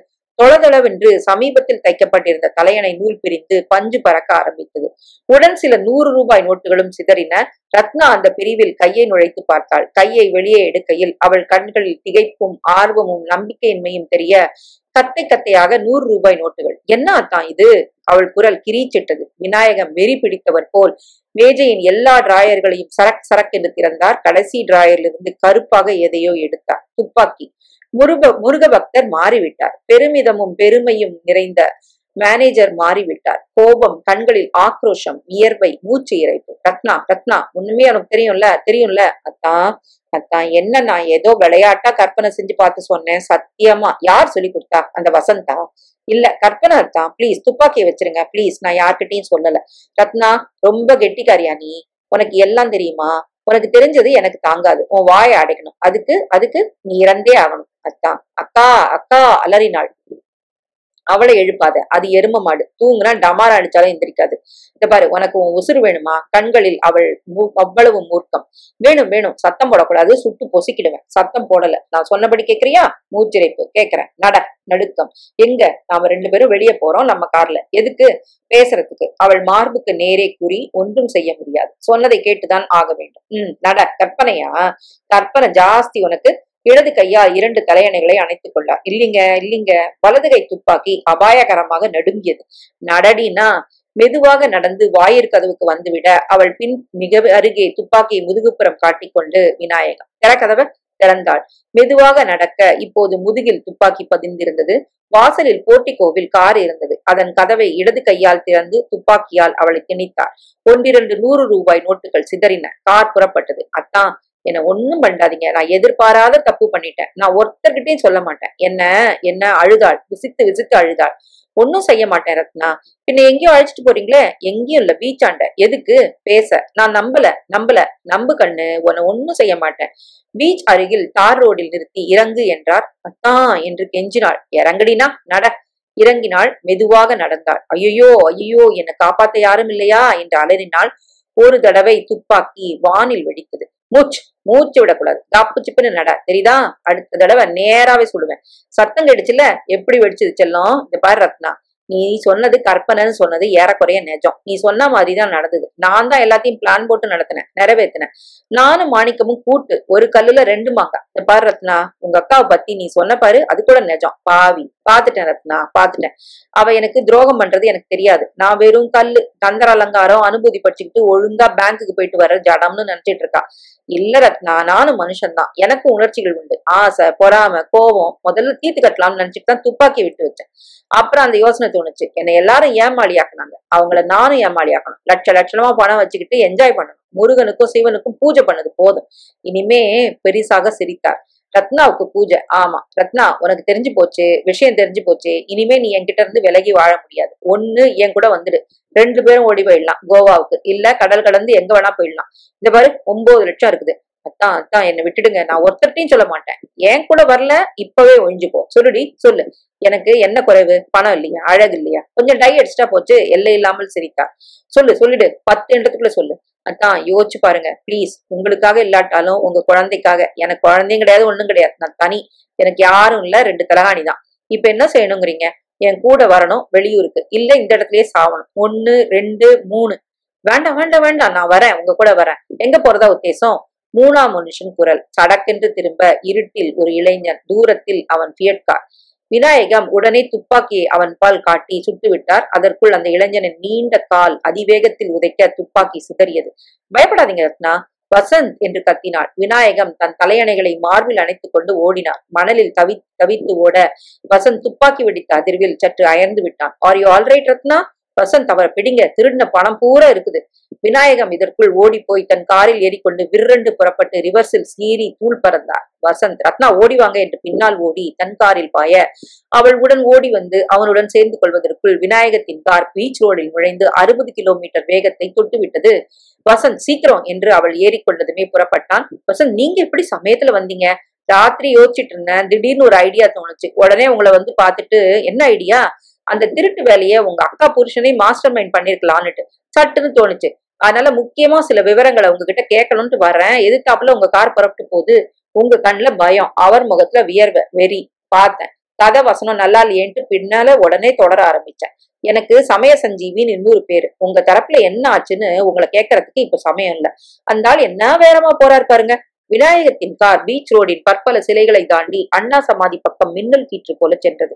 பிடிக்கிறது கஷ்டம்னு நினைக்கிறேன். மவுண்ட் ரோடில் சினிமா பார்த்து விட்டு ஒரு ஆணும் ஒரு பெண்ணும் மோட்டார் சைக்கிளில் பீச்சுக்கு போய் அதன் இருட்டில் சற்று ஆராய்ச்சிகள் செய்யலாம் என்ற உத்தேசத்துடன் ரத்தத்தில் சூடேறி திடுதிடு என்று வந்து கொண்டிருக்கிறாள். யாஹூ என்று கூவலுடன் டிவி சென்டரிலிருந்து வளைந்து நெளிந்து உற்சாகமாக 85 கிலோமீட்டர் வேகத்தில் விநாயகம் ஆக்சிலரேட்டர் பெடலை அதன் கடைசி வரைக்கும் அழுத்த வசந்தின் ஃபியட் அங்கிருந்து 1500 மீட்டர் தூரத்தில் ஏறக்குறைய அதே வேகத்தில் வர யா என்று மோட்டார் சைக்கிள் இளைஞன் வேகத்தை குறைக்காமல் ஏறக்குறைய தரையை தொட்டு சீத்து கொண்டு பாலத்துக்கு அருகில் திரும்பி பீச் ரோடுக்குள் நுழைய ஹே லுக் என்று அந்த பெண் அலற, மை காட் என்று வசந்த் அலற, கடைசி நிமிஷத்தில் அந்த மோட்டார் சைக்கிள் தன் பாதையில் குறுக்கே சிராய்த்து கொண்டு செல்வதை உணர்ந்த விநாயகம் சரேல் என்று ஸ்டியரிங்கை திருப்ப ஃபியட் தன் நிலையிழந்து பிளாட்ஃபார்ம், பூஞ்செடி, பெரிய கம்பம் என்று இடிபட்டு மறுபடி உருண்டு டங் டாங் என்று அதன் ஆண் அலற, ரேடியேட்டர் வெடித்து தண்ணீர் கசிய தப்பித்த மோட்டார் சைக்கிள் வெகு தூரத்திலிருந்து யாஹூ என்றது. வசந்த் நிறுத்தினான். மை காட், எத்தனை கண்ணாடி சிதறல்! ஒரு சக்கரம் இன்னும் சுற்றி கொண்டிருந்தது. ஃபியட் சிரசாசனம் செய்து கொண்டிருந்தது. ஒரு பக்கம் பூரா நொறுங்கி. விநாயகம் எங்கே? ரத்னா அருகே வர அவளை வசந்த் தடுத்து நிறுத்தினான். My God, horrible! அந்த மெஷின் போலவே நசுங்கி விநாயகம் முகத்தில் கருநீல ரத்த நதி தெரிய தனையடைகளை கட்டிக்கொண்டு உடம்பு பூரா ரத்த கோலங்கள் எழுதி கிடந்தார். என்ன ஆச்சு என்றாள் ரத்னா. All out. சப்ப. ரத்னா, வராதிங்க, நேரா என் கார்ல போய் உட்காந்துக்கோங்க, உங்களால இந்த காட்சியை தாங்கிக்க முடியாது. வசந்த் கிட்டே சென்றான். சாலை பூரா 100 ரூபாய் நோட்டுகள். அவைகளுள் ஒன்றை எடுத்தான். ரத்தத்தில் தோய்ந்து I promise to pay the bearer